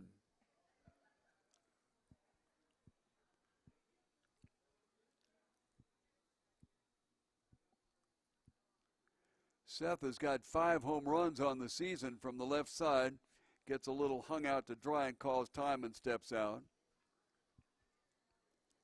Infield for the Saguaros, Geisel at third, Morris at short, Rampone at second, and Retz at first.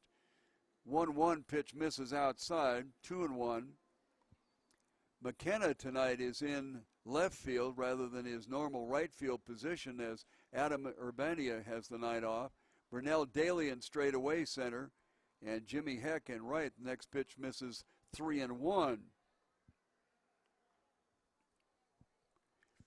Danny Droll is behind the plate tonight. He shares duties with Jesse Baker, both of them very accomplished, not only behind the plate but offensively as well.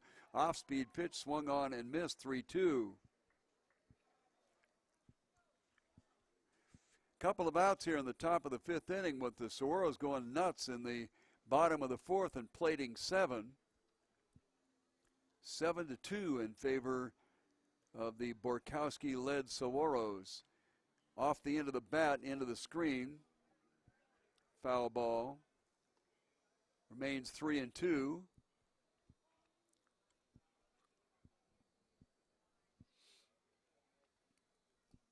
Out of your screen view, the bat boy for the Saguaros made a nice catch. This one hit to straightaway center and down, so a 2-out base hit. Ariel Adon, the right fielder, got an RBI single with 2 outs in the first inning for the first run of the game for Alpine, then struck out in the third, one of 5 strikeout victims for Borkowski in the ball game tonight.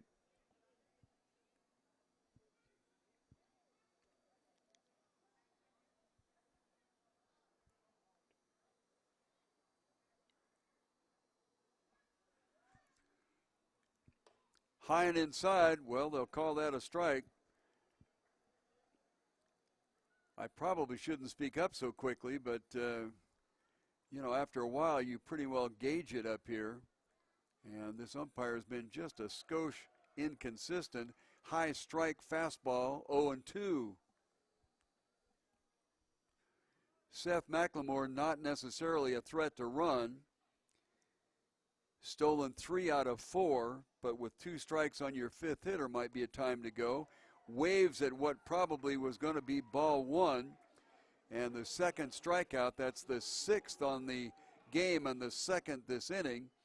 And it ends the inning with no runs across for Alpine, as after 4.5 innings of play, it is Tucson 7 and Alpine nada. Did I say nada? Nada in that inning. 2 overall, 7-2. Tucson in favor of Alpine. I'll get it straight in a second. I washed my mouth out and can't do a thing with it. Let's try it again. After 4.5 innings of play, 2, 3, 4, it is Tucson 7, 2, 3, 4, Alpine 2, 7-2 in favor of Tucson. Woo! I'm in the minor leagues too, you know.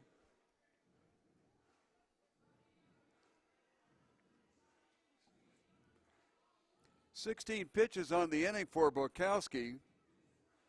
Should have only had about 15 or 16 last inning, but Reagan Rutledge, the center fielder for the Cowboys, worked him for 10 pitches.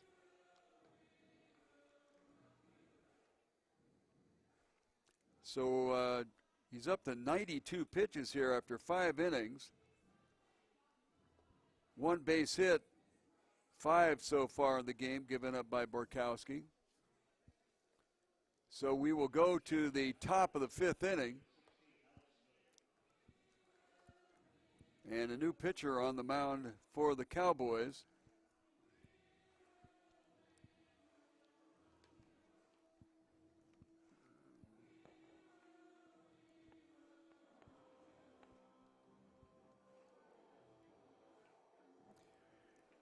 Well, it shows number 16, and unfortunately I did not catch the name of who it is, and I don't have a 16 on the roster. Let's see if maybe we can go to the website here and see if they've got an update or something like that.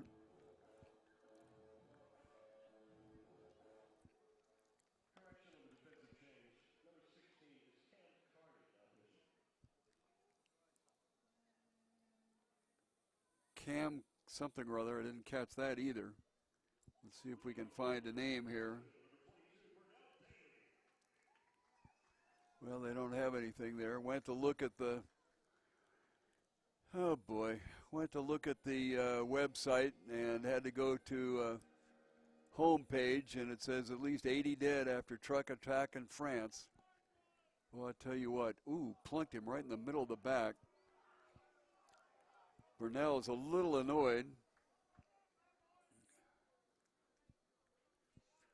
So Burnell Daly will go to first base, being hit in the back with the first pitch from Cam whomever. We'll try to get a name for you here.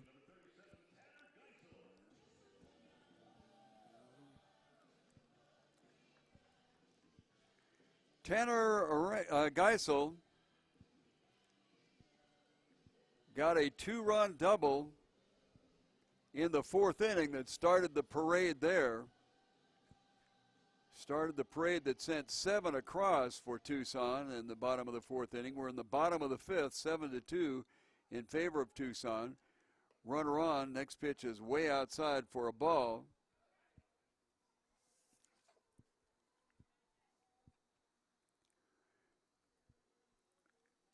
Burnell has stolen 16 out of 21 attempts, a relatively short lead. Next pitch is way outside. So far, the new pitcher for the Alpine Cowboys has yet to find home plate.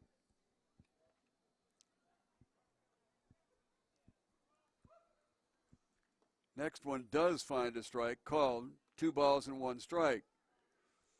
Geisel with that 2 RBI double in the 4th, got a base hit also in the 2nd inning after working a 9-pitch at bat. With a 3-2 count, reached out and stroked one into center field.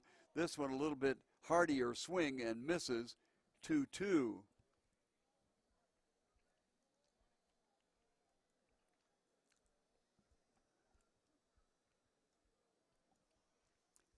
Going to look at the roster here on the Cowboys website. 2-2 pitch, changeup wrapped sharply into center field, dropping back is Rutledge. He gets under it and takes it in about 3 steps shy of the warning track out there, but Burnell Daly very alertly tags up, and with his excellent speed and the ball that deep, tags up and moves to second base. So a fly out to center field, and that moved Daly into second base. And that brings up Danny Droll. Droll got a base hit, actually a 2 RBI base hit, and then moved up to second base on the throw and came around on McKenna's double. That was the 6th run of the inning, in which the Saguaros got 7. 1 out here in the bottom of the 5th inning. First pitch is a strike.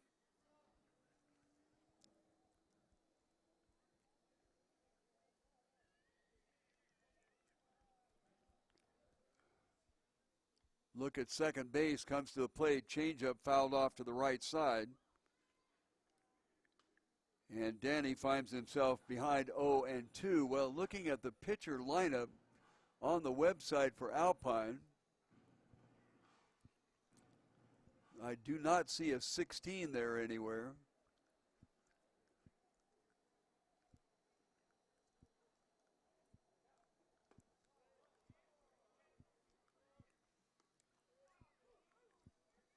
Strikeout. Going to be the first strikeout. Now it might be Kyle Borkes, number 30 on the roster here, but we have 16, so I'm going to go with Kyle here. I thought I heard Cam, but could have been mistaken on that.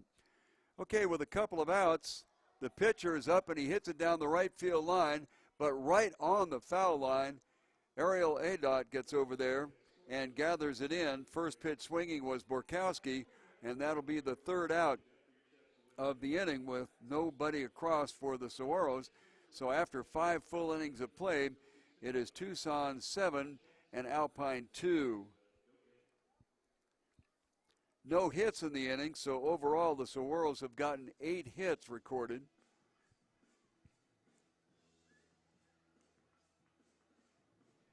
Ten pitches in the inning for Kyle Borkes.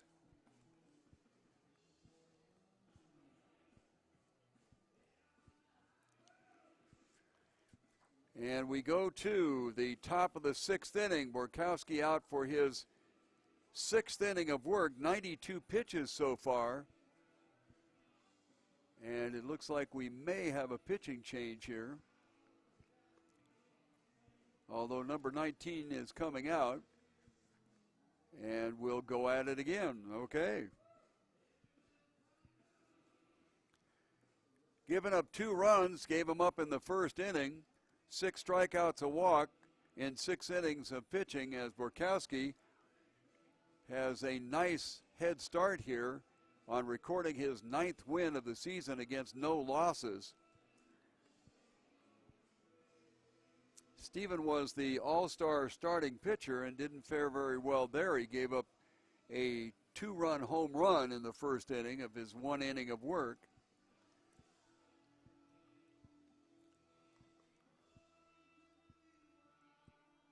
So top of the 6th, we'll see Farrell, Adames, and Okazaki.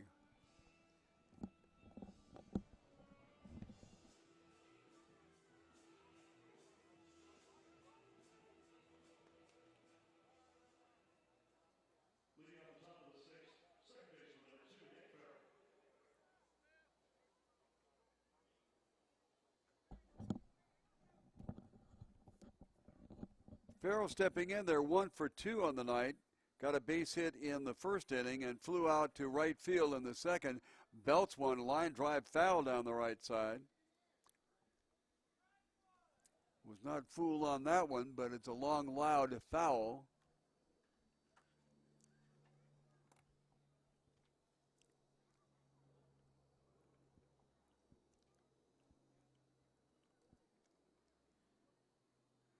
Way outside for a ball.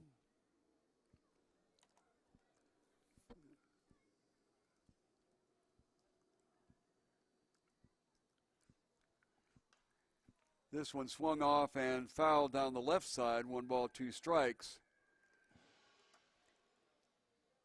Very sparse and typical Thursday night crowd here. Estimated to be around 250 to 275, way outside. 2-2 the count. First season for the Saguaros, and I think baseball fans in the area, after having lost a couple of previous teams, are a little slow to get behind and get out to the ballpark here. So hopefully things will improve next season. Appreciate you all being there for our YouTube webcast. 3-2 count to Nate Farrell, high and away, and a first batter on in the top of the 6th inning. The Cowboys got a first batter on in the first inning and wound up scoring 2, and they have yet to get a first batter on situation here until here in the 6th. Christopher Adames, the shortstop, is up there. Struck out looking in the first inning and got a base hit in the 4th inning, got around to third base, but that's as far as he got. This one wrapped hard towards McKenna in left field. Line drive, McKenna grabs it, and first pitch swinging, a line out to left field for the first out of the top of the 6th inning. Okazaki, the catcher, is up there. He is 0 for 2, grounded out to Morris in the second, and struck out in the 4th, 1 of 6 strikeout victims for Borkowski tonight. 6 strikeouts, a walk, 6 innings, 2 runs, and given up 5 base hits has Stephen Borkowski. Misses outside for a ball to the Alpine Cowboys catcher.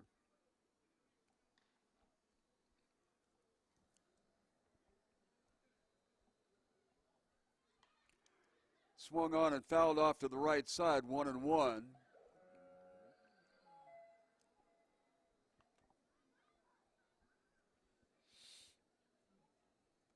Take a look and see if there are any scores in from around the league tonight.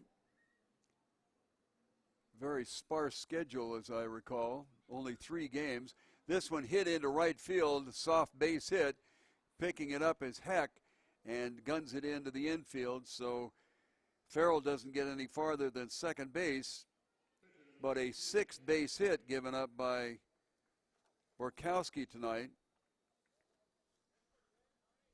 So this inning, he's given up a 6th base hit and a 2nd walk on the inning. And that will bring up the pitcher, Heisler. Check that. It's not Heisler. What's the matter with me? It's Kyle Borkes, I believe, is who's up there. First pitch is high. Was around a bunt. 1 out here, men on first and second. Very open stance for Borkes. Round a bunt. Borkowski misses outside. Well, you'd rather take a walk than have to give up an out.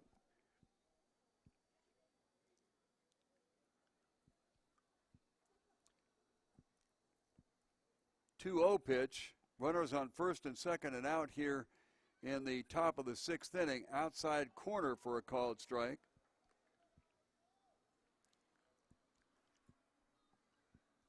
Pitcher is warming up in the bullpen for the Saguaros. 31 is out there. I think that's one of their new acquisitions. Jake Eaton. And a strikeout.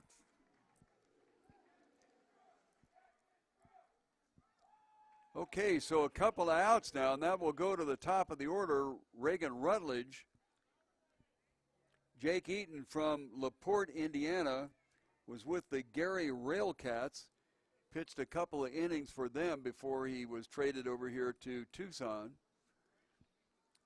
Left-hander warming up out there, and that's just about all we know about him right now. Out the set, misses outside for a ball. Rutledge got a walk in the first inning and came around and scored. Struck out in the second and worked 10 pitches out of Borkowski in the fourth, but ultimately flew out to Burnell Daly in center field. Swung on and hit out towards Rampone at second. Rampone avoids the runner crossing in front of him, Okazaki, and gets the ball over to first base for an out. A little bit worried tonight because Rampone has had the dropsies this evening, but despite the fact that the runner bopped in front of him just about the time the ball was there, he kept his concentration and got the out. So no runs across for Alpine in the top of the sixth inning. And after 5.5, it is Tucson 7, Alpine 2.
Okay, McKenna, the left fielder, stepping in, the ninth man in the order. Then we'll go to the top of the order to Morris and Rampone.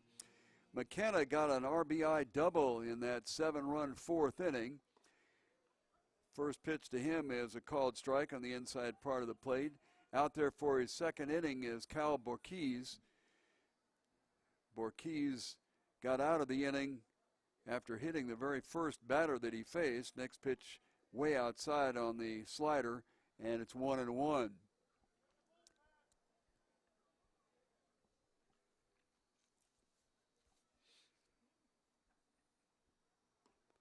Outside corner for a called strike, 1-2.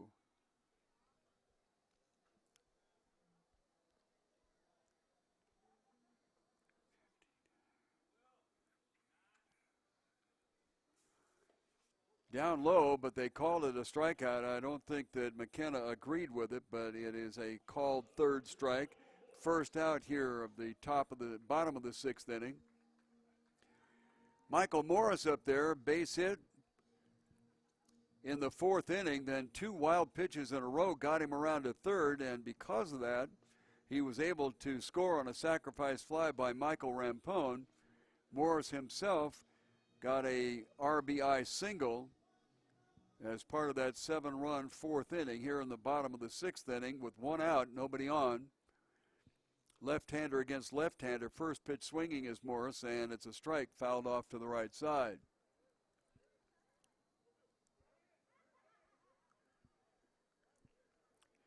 Do have 1 score in from the Northern Division.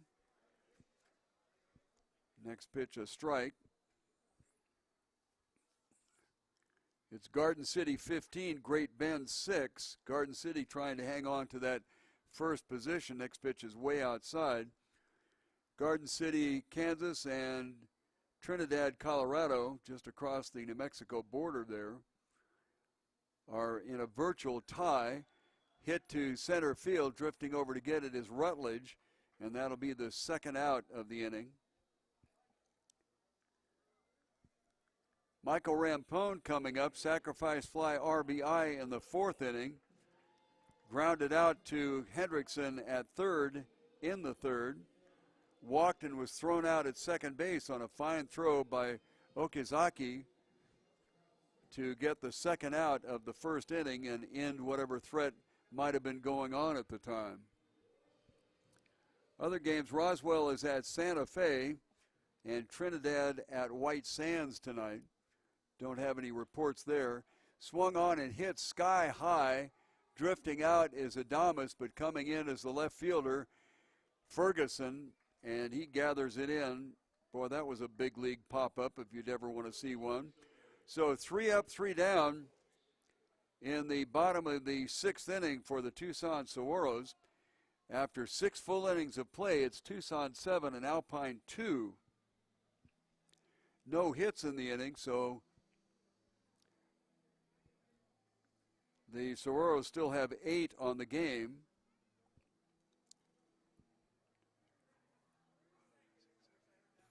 Only 9 pitches in the inning, so 19 turned in by the relief pitcher after 2 innings, Kyle Borquez.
Well, I appreciate your help. We are now corrected that it is Cam Carney is the pitcher of record for Alpine. And we have a pitching debut here. Actually, as I understand it, this is his professional debut? Hold on a second. Let me scramble around here and see what the heck I have. No, he was with the Gary Railcats and only pitched a couple of innings. Anyway, Jake Eaton is the pitcher. He is from LaPorte, Indiana, part of the French invasion there. LaPorte is, of course, door in French, town of about 2,200. And Jake pitched for Anderson University in Greenville, South Carolina. So that's what we know about this young man up to this point. So we'll close the book on Borkowski as he went 6 complete, gave up 2 runs, those 2 runs in the first inning. So he shut the door 2 through 6. 6 strikeouts and 2 walks. And he's on his way to record his 9th win against no defeat so far on the 2016 season. Starting off the inning for Alpine is going to be Eric Ferguson, followed by Matt Hendrickson and Seth McLemore. And they are the 2, 3, and 4 batters. Left-hander at the set. Looks like he's got good velocity, but missed the first pitch down low for a ball. Ferguson got on an error in the first inning, had a soft line drive to Morris at short in the second. Misses badly, 2-0. And then he grounded out to Geisel at third base on a pretty dandy play, actually. Geisel got it on the short hop, made it look easy, got it over to first for the first out of the 5th inning. 2-0, pitch, strike.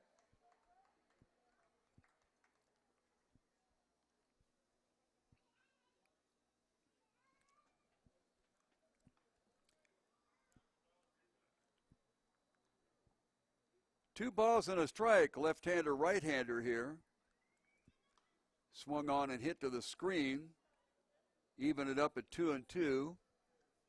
Appreciate you being there. Thank you very much for the kind words.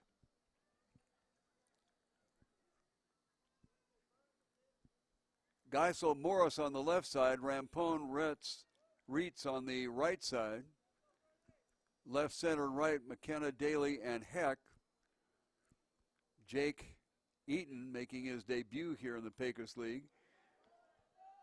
Jams the batter Ferguson inside, and he lifts a foul ball over the screen and into the crowd. Didn't quite reach my favorite spot, the aluminum awning here. Love that sound.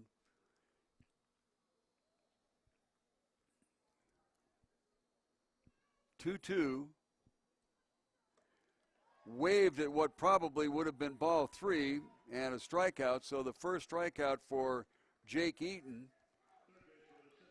I'm from San Diego, California, and there are a couple of places along the beach there where the erosion has created beach rocks that are maybe about the size that you could fit in your hand.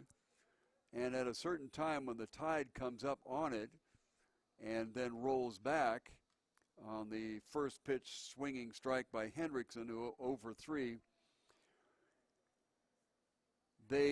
these rocks rock back and forth and make the most interesting sound. It's kind of a bass bonk kind of sound. It'd be very hard to duplicate. Swung on and fouled at the plate for 2 strikes, 0-2. I don't know why I have an interest in these sounds. I think it's because for many years there was a radio station in San Diego that used to have the secret sound. And so I paid attention to that kind of stuff. 0-2 pitch, swung on and fouled at the plate. And we'll try 0-2 and once again.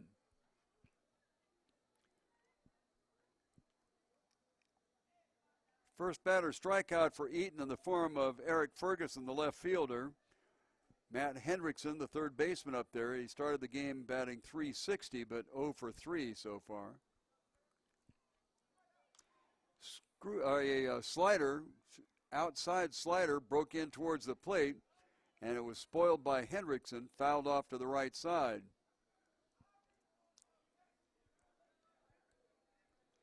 Seven to 2 in favor of the Saguaros. Top of the 7th, nobody on and 1 out. Went for the kill inside and missed it, 2-2. It appears that Eaton has good velocity. Not the greatest of control, at least it's been shown so far. Swung on and missed. Second strikeout. Hendrickson lost his bat, and it swung over towards the Saguaros dugout. Wait a minute. If the bat comes near your dugout, don't you get to keep it? Maybe not. Seth McLemore up there. He's 1 for 3. He got a base hit his last time at bat in the 5th inning. Before that, 1 line out and 1 fly out to Burnell Daly in center field. Couple of outs via the strikeout route here in the top of the 7th inning. First pitch swinging on a changeup, misses. McLemore came into the game batting .338, so probably the same batting average now, 1 for 3 in this game. Left-hander against right-hander. Misses low, 1-1. Saguaros were shut out until the 4th inning, and then they got it all in the 4th, 7 of them. Alpine got 2 in the top of the 1st, and they've been shut out ever since. Wow, swung on, and somebody got stung on that one. Well, I thought maybe it caught Droll, the catcher, off the top of the mask, but he's not shaking his head like he got his bell rung at all, so that's good. 1 ball, 2 strikes. Way outside, 2-2.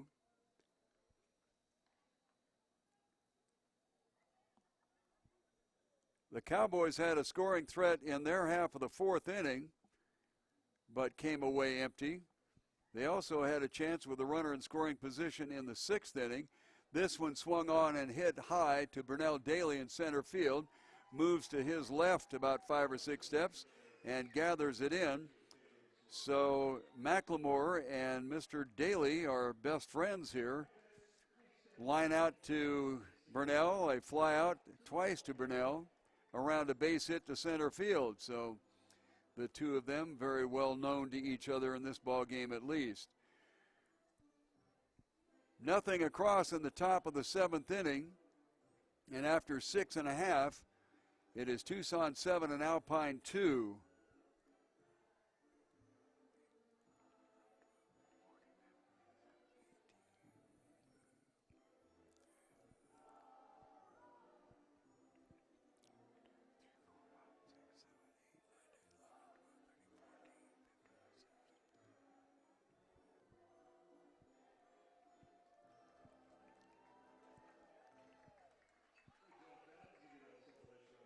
Eighteen pitches that inning for Jake Eaton. No hits in his half of the 7th inning. 6 overall for Alpine. By the way, Borkowski went out after 6 full innings and 108 pitches.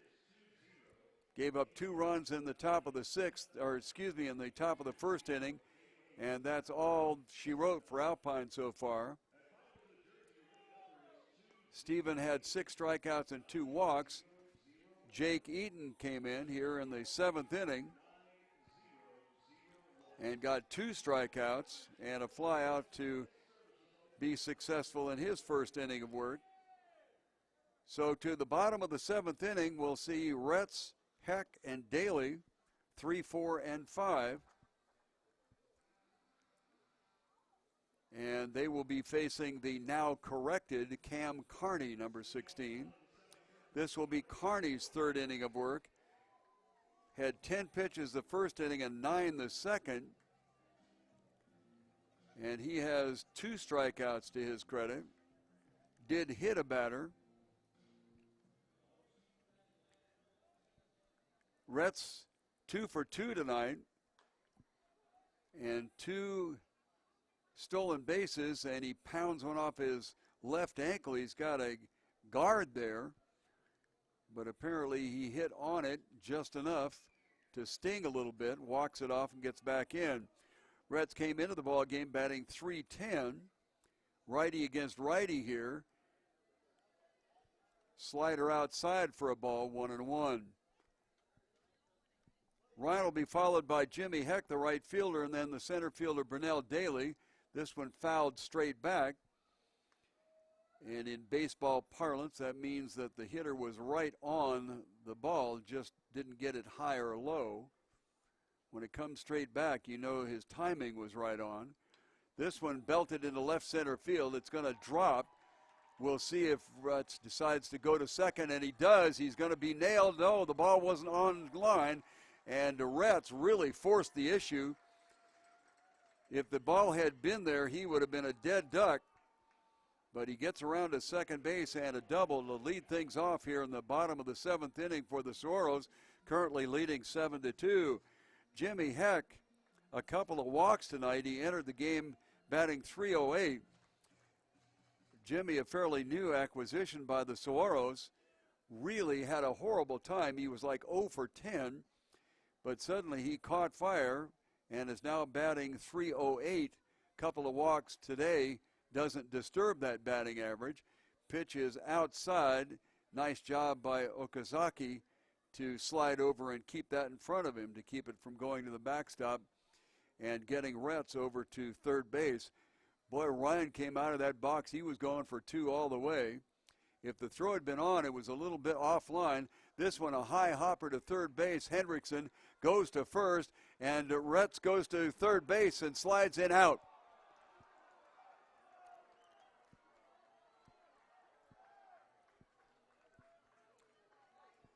So a 5-3 to 5 out. A double play.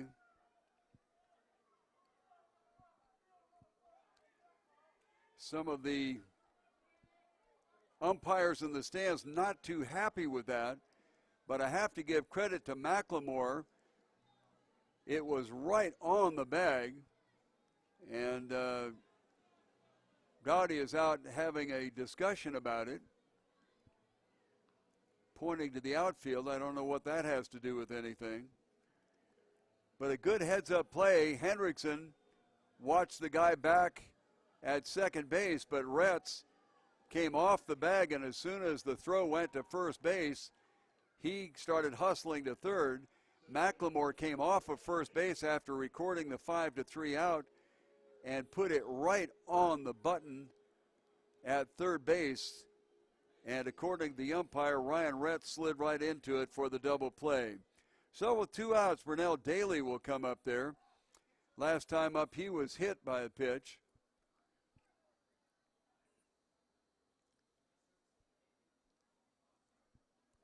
First pitch is a called strike. Daly did not like it. He stepped out and looked towards the Saguaros dugout. Burnell fouls one off the right side, and he's quickly behind 0-2. Daly got a base hit in the third inning, went around to third on Tanner Geisel's two-run double, and then came home when Danny Droll hit a two-run base hit. All part of 7 runs in that inning. Next pitch on the outside corner for a called strike. Well, the board apparently has it wrong. The first pitch must have been a ball because the last one was fouled off. So this will be the third pitch. 2 outs here in the bottom of the 7th inning. And waved at and missed for a strikeout. 1 hit in the inning.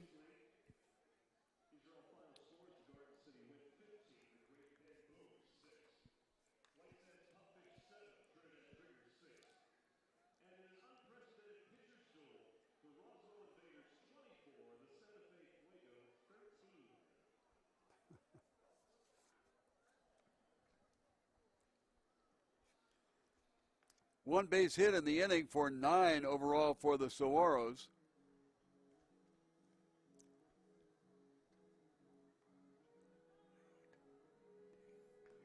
Ten pitches in the inning, so Cam Carney has been very efficient with his 3 innings of work. 10 pitches twice and 9 once. So we go to the top of the 8th inning with the Saguaros still leading 7-2.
Okay, another new pitcher for the Saguaros making his debut, and this is his professional debut.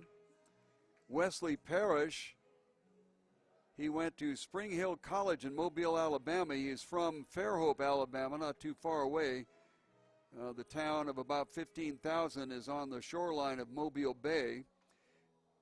And you wouldn't be surprised that his favorite food is shrimp and crab gumbo. He is a business accounting major, and in his off time loves to go fishing. In college, he was 6-4 with a 4.82 earned run average and 65 1/3 innings pitched on a Spring Hill College team that went 29-16 on the year. So a little bit of research shows that up.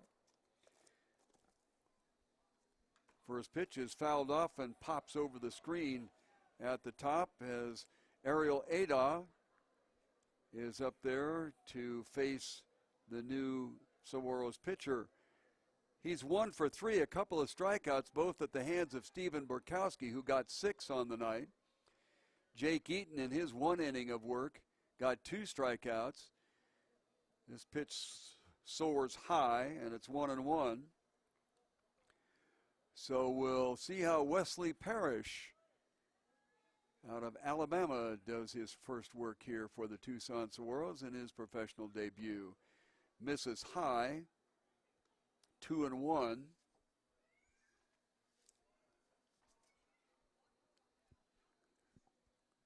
Gave you a couple of scores earlier, actually only one. We've gotten a couple more in, so we'll get to those as soon as we can. Over in the north, Garden City beat Great Bend 15-6. Garden City trying to hang on at the top of the North Division. At the letters for a called strike, 2-2. White Sands from the south defeated Trinidad from the north 7-6. And so that pushes Garden City a game ahead. If you finish first, then you get a bye, first round bye in the playoffs, because a best of 3 series goes between position 2 and 3 in both the north and the south. Right now, Roswell and Alpine are 2 and 3. Swung on and fouled off to the right side. Got to be careful as you walk around the mezzanine here at Kino Stadium. And a game strictly in the south. Roswell pounded the daylights out of Santa Fe, 24-13 in a pitcher's battle. So that means the Saguaros, if they want to keep their 2.5 game lead, are going to have to hang on to this 7-2 lead. Next pitch misses high, and the 7th pitch of the at-bat will bring a 3-2 count to the new pitcher for the Saguaros, Wesley Parrish. Right-hander against right-hander with Farrell and Christopher Adonis coming in. The pitch is low, and so for the first batter that Parrish faces professionally, he walks him. Nate Farrell is up there. He's 1 for 2, 3 times at bat. Got an RBI single, actually a 2-out RBI single in the first inning. Flew out to the right fielder Jimmy Heck in the 4th inning, and then walked and got around to second in the 6th inning. The scoring opportunity for Alpine at that time, but he didn't get any farther than that. First pitch called strike. Whenever a pitcher walks somebody, you always want to take that next first pitch looking, because maybe he hasn't found his groove. Moved to first on the spot, but not in time as Adot gets back.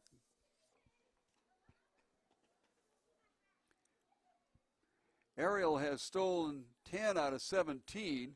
This one wrapped sharply to Rampone to second for 1. Back to first, double play.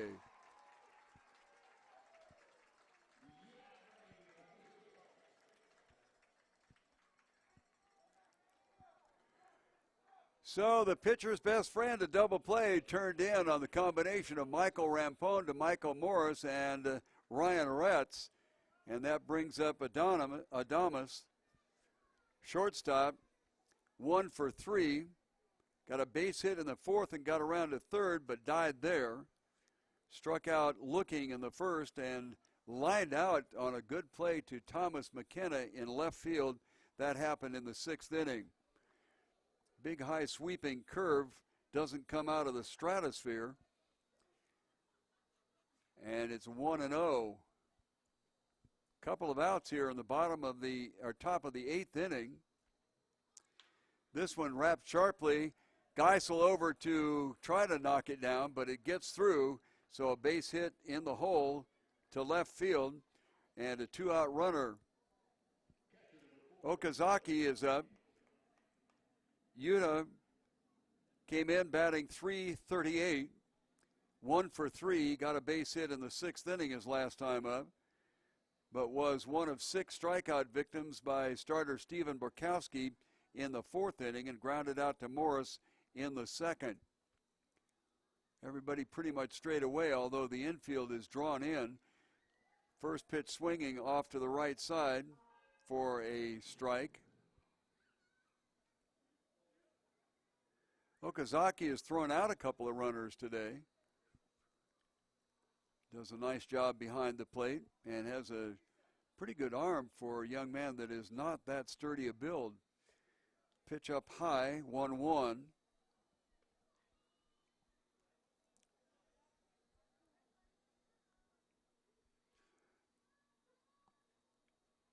Don't have any stats on Adames right now. Don't know whether he'll run or not. Next pitch is way up high, and Parrish looks like he's having a little bit of trouble with the mound and his release point. Got the impression that he was a starter in college with that 6-4 record, but maybe coming in relief here is a little bit unusual for him. Overhand fastball swung on and fouled back. 2-2.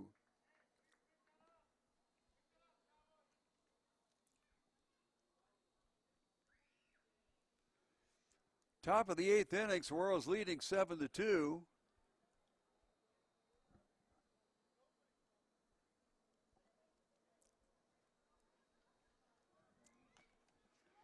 Pitch fouled off to the right. Count will remain 2-2.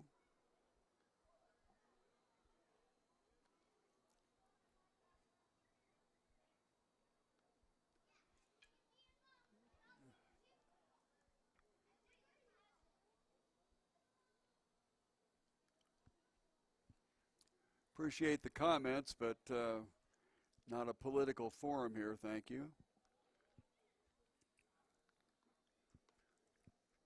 Go to 3-2. Covered politics in San Diego for 3.5 years, and I can tell you they're all slime balls. So if you want a political comment, there it is. Runner goes to second base as he noticed that Parrish wasn't paying attention. Nobody was holding against him. So an unchallenged stolen base for Adames. Couple outs here, runner in scoring position. 3-2 count, first base open, fouled off, and will go to the 8th pitch of the at-bat.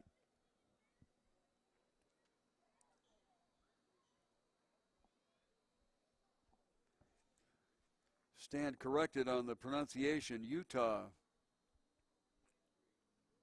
Thank you very much, I appreciate it. Of course, I never make mistakes, so. High fastball misses, and we got 2 on now with 2 outs. And that will bring up the pitcher spot, but it looks like we're going to have a pinch hitter here, as the Saguaros are going to take a second to visit about things. Phildrick Llewellyn is shown on the roster.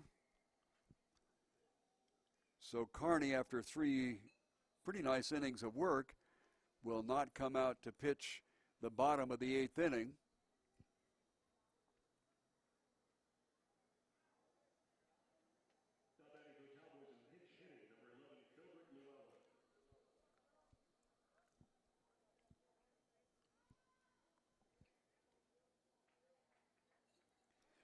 So conference over. Wesley Parrish, a little baptism by fire here. Didn't pay attention to Adames as he just trotted down to second base. 2 on, 2 out. First pitch swinging is the pinch hitter Llewellyn. Goes out of play for first pitch strike. Llewellyn in the 9th spot. If he gets on, Rutledge and Ferguson will follow. Double play. Skied to right field. Heck has a line on it over near the foul line, and that will be the 3rd out of the inning. So nothing across there for Alpine in the top of the 8th inning. So it still stands after 7.5 innings of play. Tucson 7 and Alpine 2. 1 hit given up in the inning. And that makes 7 overall for the Cowboys.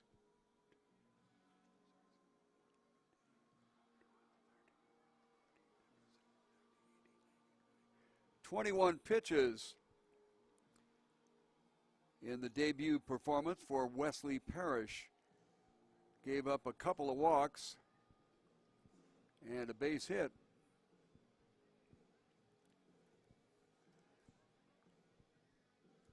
So top of the 9th inning, last opportunity for Alpine. They have been shut out all the way.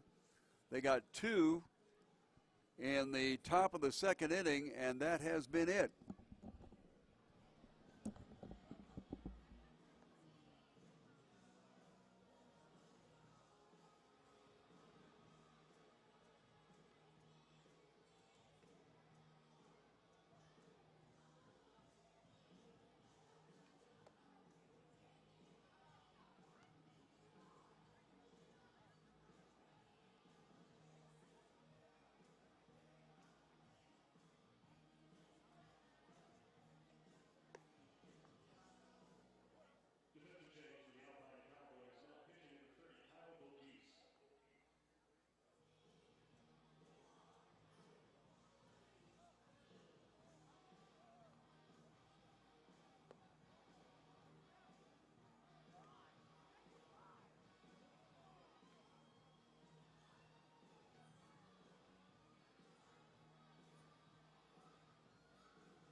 Well, I was bound and determined to get Kyle Bogies in here.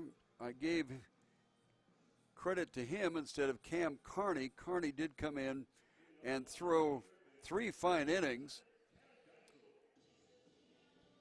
Gave up 1 hit during that stint, a double. Hit a batter. Struck out 3, so Carney did an outstanding job and would, in statistical parlance, be credited with a hold. So now I do have Kyle Bogies in. And the first pitch for him is a ball. Tanner Geisel is up there. Geisel has a 2-run double and a 9-pitch base hit. Last time up, he flew out to the center fielder Rutledge. 1-0 count. Catches that outside corner for 1-1.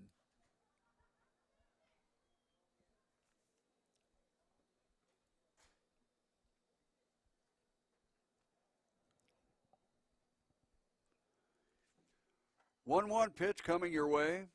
Right-hander against right-hander. Geisel, the third baseman tonight, misses low and outside. 2-1. Geisel in his two-run double in the fourth inning was the first inflicted injury there, if you will, for 7 runs in the fourth inning for the Saguaros, and that's been their output tonight, 7-2, way outside, and we go to a 3-1 count.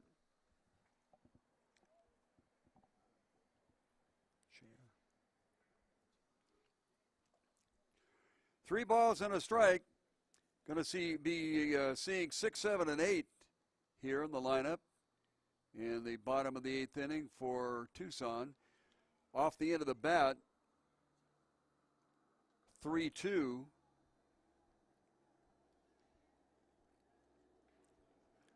Guys are really on an outstanding at-bat in the second inning to get a base hit on a 3-2 count with the 9th pitch of the inning. He just stuck the bat head out and launched it into center field. Doesn't have to go far or fast, just so long you hit them where they ain't. 3-2 pitch, first batter here in the 8th inning, fouled off.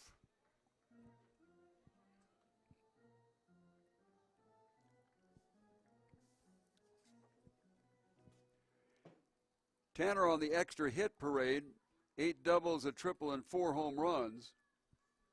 Came into the ball game tonight, as I mentioned, batting .331. So 3-2 count for the first Saguaro batter in the bottom of the 8th.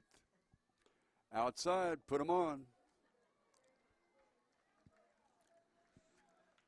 So first walk given up by Borghese, and that will bring up Danny Droll. Droll had a 2-run producing base hit in the 4th inning. Moved around to second base on the throw, trying to get the runner at home. And then he came home when Thomas McKenna got a double.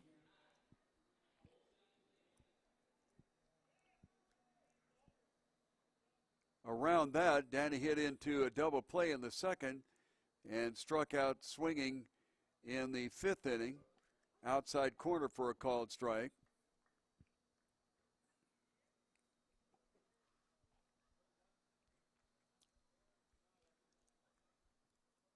Got activity in the Saguaros bullpen. Way behind on the pitch. 0-2.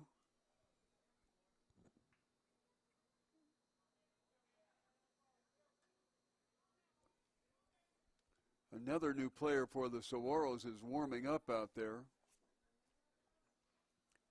Way outside for a ball.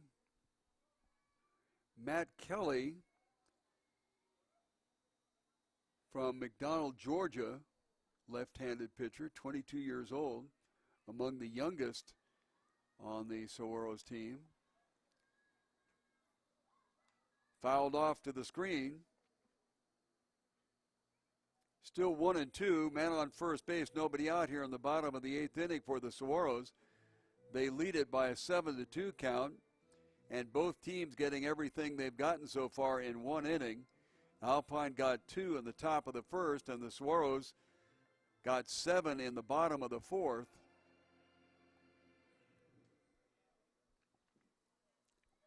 At the set, look at first. Swung on what could have been ball 2. So the first out. And the pitcher spot is up there. And the pinch hitter will be Cameron Cox. He is listed as a pitcher, but also is an outstanding batsman. He is batting .433 coming into the game tonight. Not much in the power department, but has 13 base hits in 30 times at bat. Left-handed Cox up there. Misses low and inside for a ball. Tanner Geisel is at first base. With a 5-run lead, probably wouldn't be running anyway, but he has stolen 1 out of 2. Misses inside, and it's 2-0. You get a chance to come out. Come on out. We got games tomorrow night and Saturday.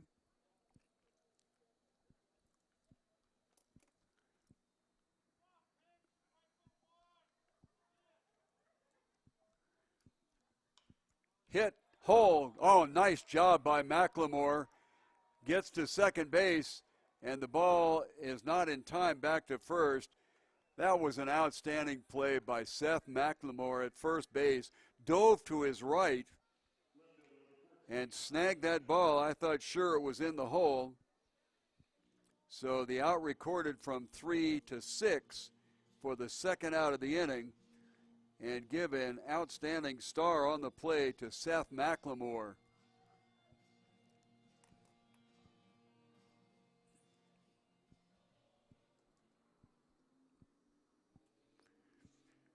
Thomas McKenna up there now.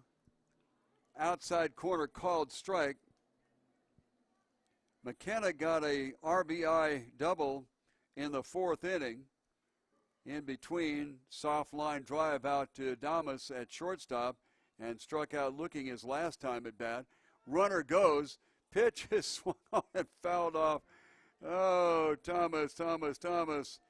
You see your runner get that kind of a jump, and you need to take one for the club, but that isn't what happened. 0-2, and Cameron Cox will go back to first base. Boy, did he have a jump. Woo-hoo-hoo. Bogies, never even looked back at him. Called strike outside corner on a slider, and that will end the inning. Nobody across for the Saguaros in the bottom of the eighth inning. So after 8 full, it is Tucson 7 and Alpine 2. And we will see who comes out of the bullpen. I'm going to guess that it's going to be David Robles. No, it is not. Saguaros don't have a number on the front of their jerseys, so you have to wait until he gets in here and turns his back.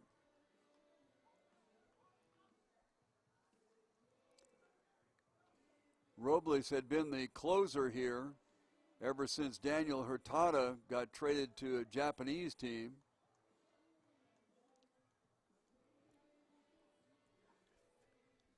Well, this is Matt Kelly. So he was the one that was warming up out there. So we're going to have the fourth pitcher.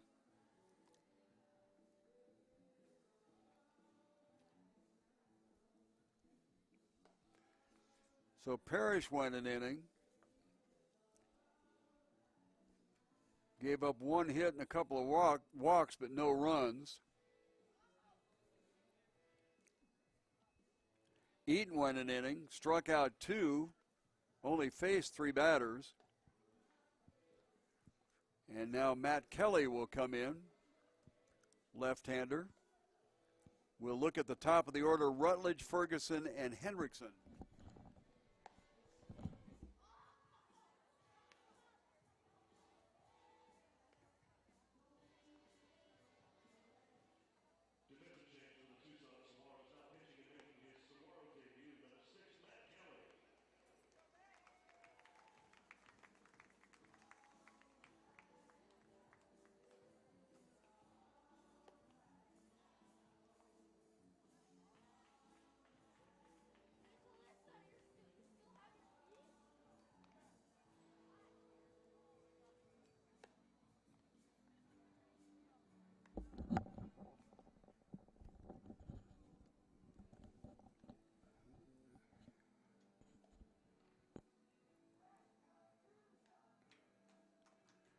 Don't have much on Matt Kelly. All we know is that his hometown was McDonald, and that's not McDonald, it's McDonald, Georgia, which is a suburb southwest of Atlanta, a small city that is known for its Geranium Festival.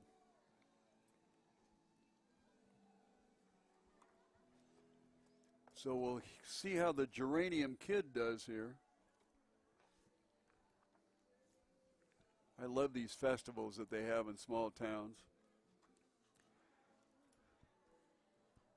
used to have the Chase's Book of Events, and they had every teeny tiny little thing all over the country.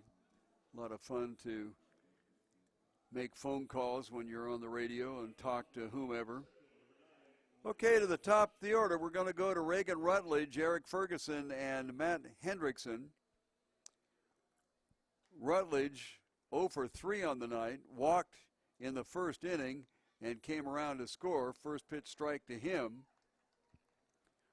as Matt Kelly is on the mound to try to close it out on a 7-2 lead for the Saguaros right now.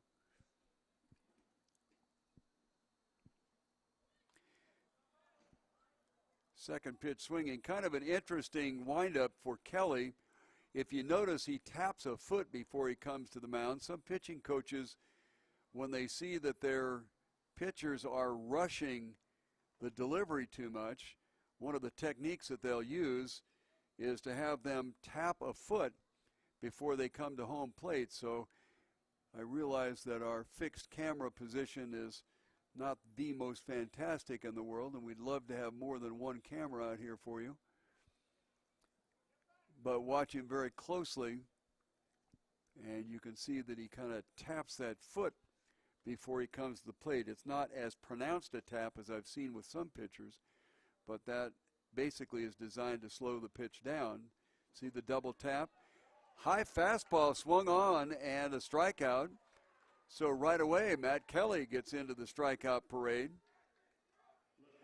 9 strikeouts have been recorded against the Alpine Cowboys tonight from West Texas. Alpine is in that little bubble that sticks out into the Gulf of Mexico as you look at the Texas map. Coming down from West Texas, kind of drops down, and then it makes a kind of a southwest turn and then bubbles back, and that's where Alpine, Texas is. Eric Ferguson, the left fielder, got on an error in the first inning. First pitch to him is a called strike. A soft line out to Michael Morris in the second. Grounded out to Tanner Geisel on a nice play by Tanner in the 5th inning, and then struck out swinging in the 7th. That was against Eaton. Second pitch swinging 0-2. So it looks like Kelly has him totally baffled, and he might replicate what Eaton did in the 7th inning, as we've had 3 consecutive debut performances for brand new pitchers here to the Tucson Saguaros. Eaton came from a professional independent league in Indiana. Swung on and missed strike 3. Oh my goodness sakes. Wesley Parrish and now Matt Kelly in their professional debuts. So we have 2 outs, both on strikeouts for Matt Kelly. That is the 10th strikeout recorded against Alpine tonight. Matt Hendrickson up there, third hitter in the lineup, is 0 for. He's struck out twice, and the first pitch swinging fouls it off to the right side.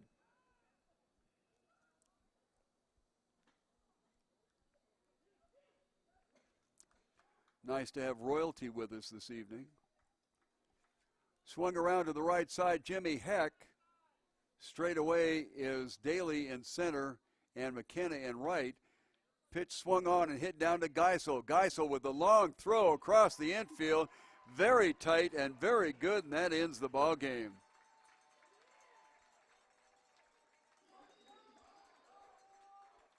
So the Tucson Saguaros come away with the first game victory against the Alpine Cowboys of West Texas, and this is the first of 4, 2 more here at Kino Veterans Memorial Stadium, and that will be tomorrow night at 7 and Saturday night at 7, and then the Saguaros go on the road, and they will be back for the final homestand, and then we'll see what happens with the playoffs.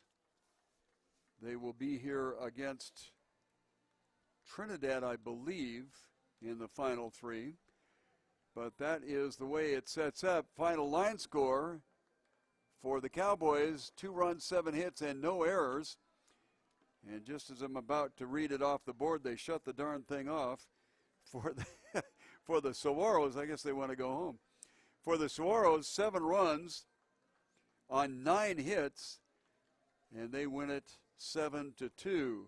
Well, for the whole crew here at Kino Veterans Memorial Stadium, thank you for being with us.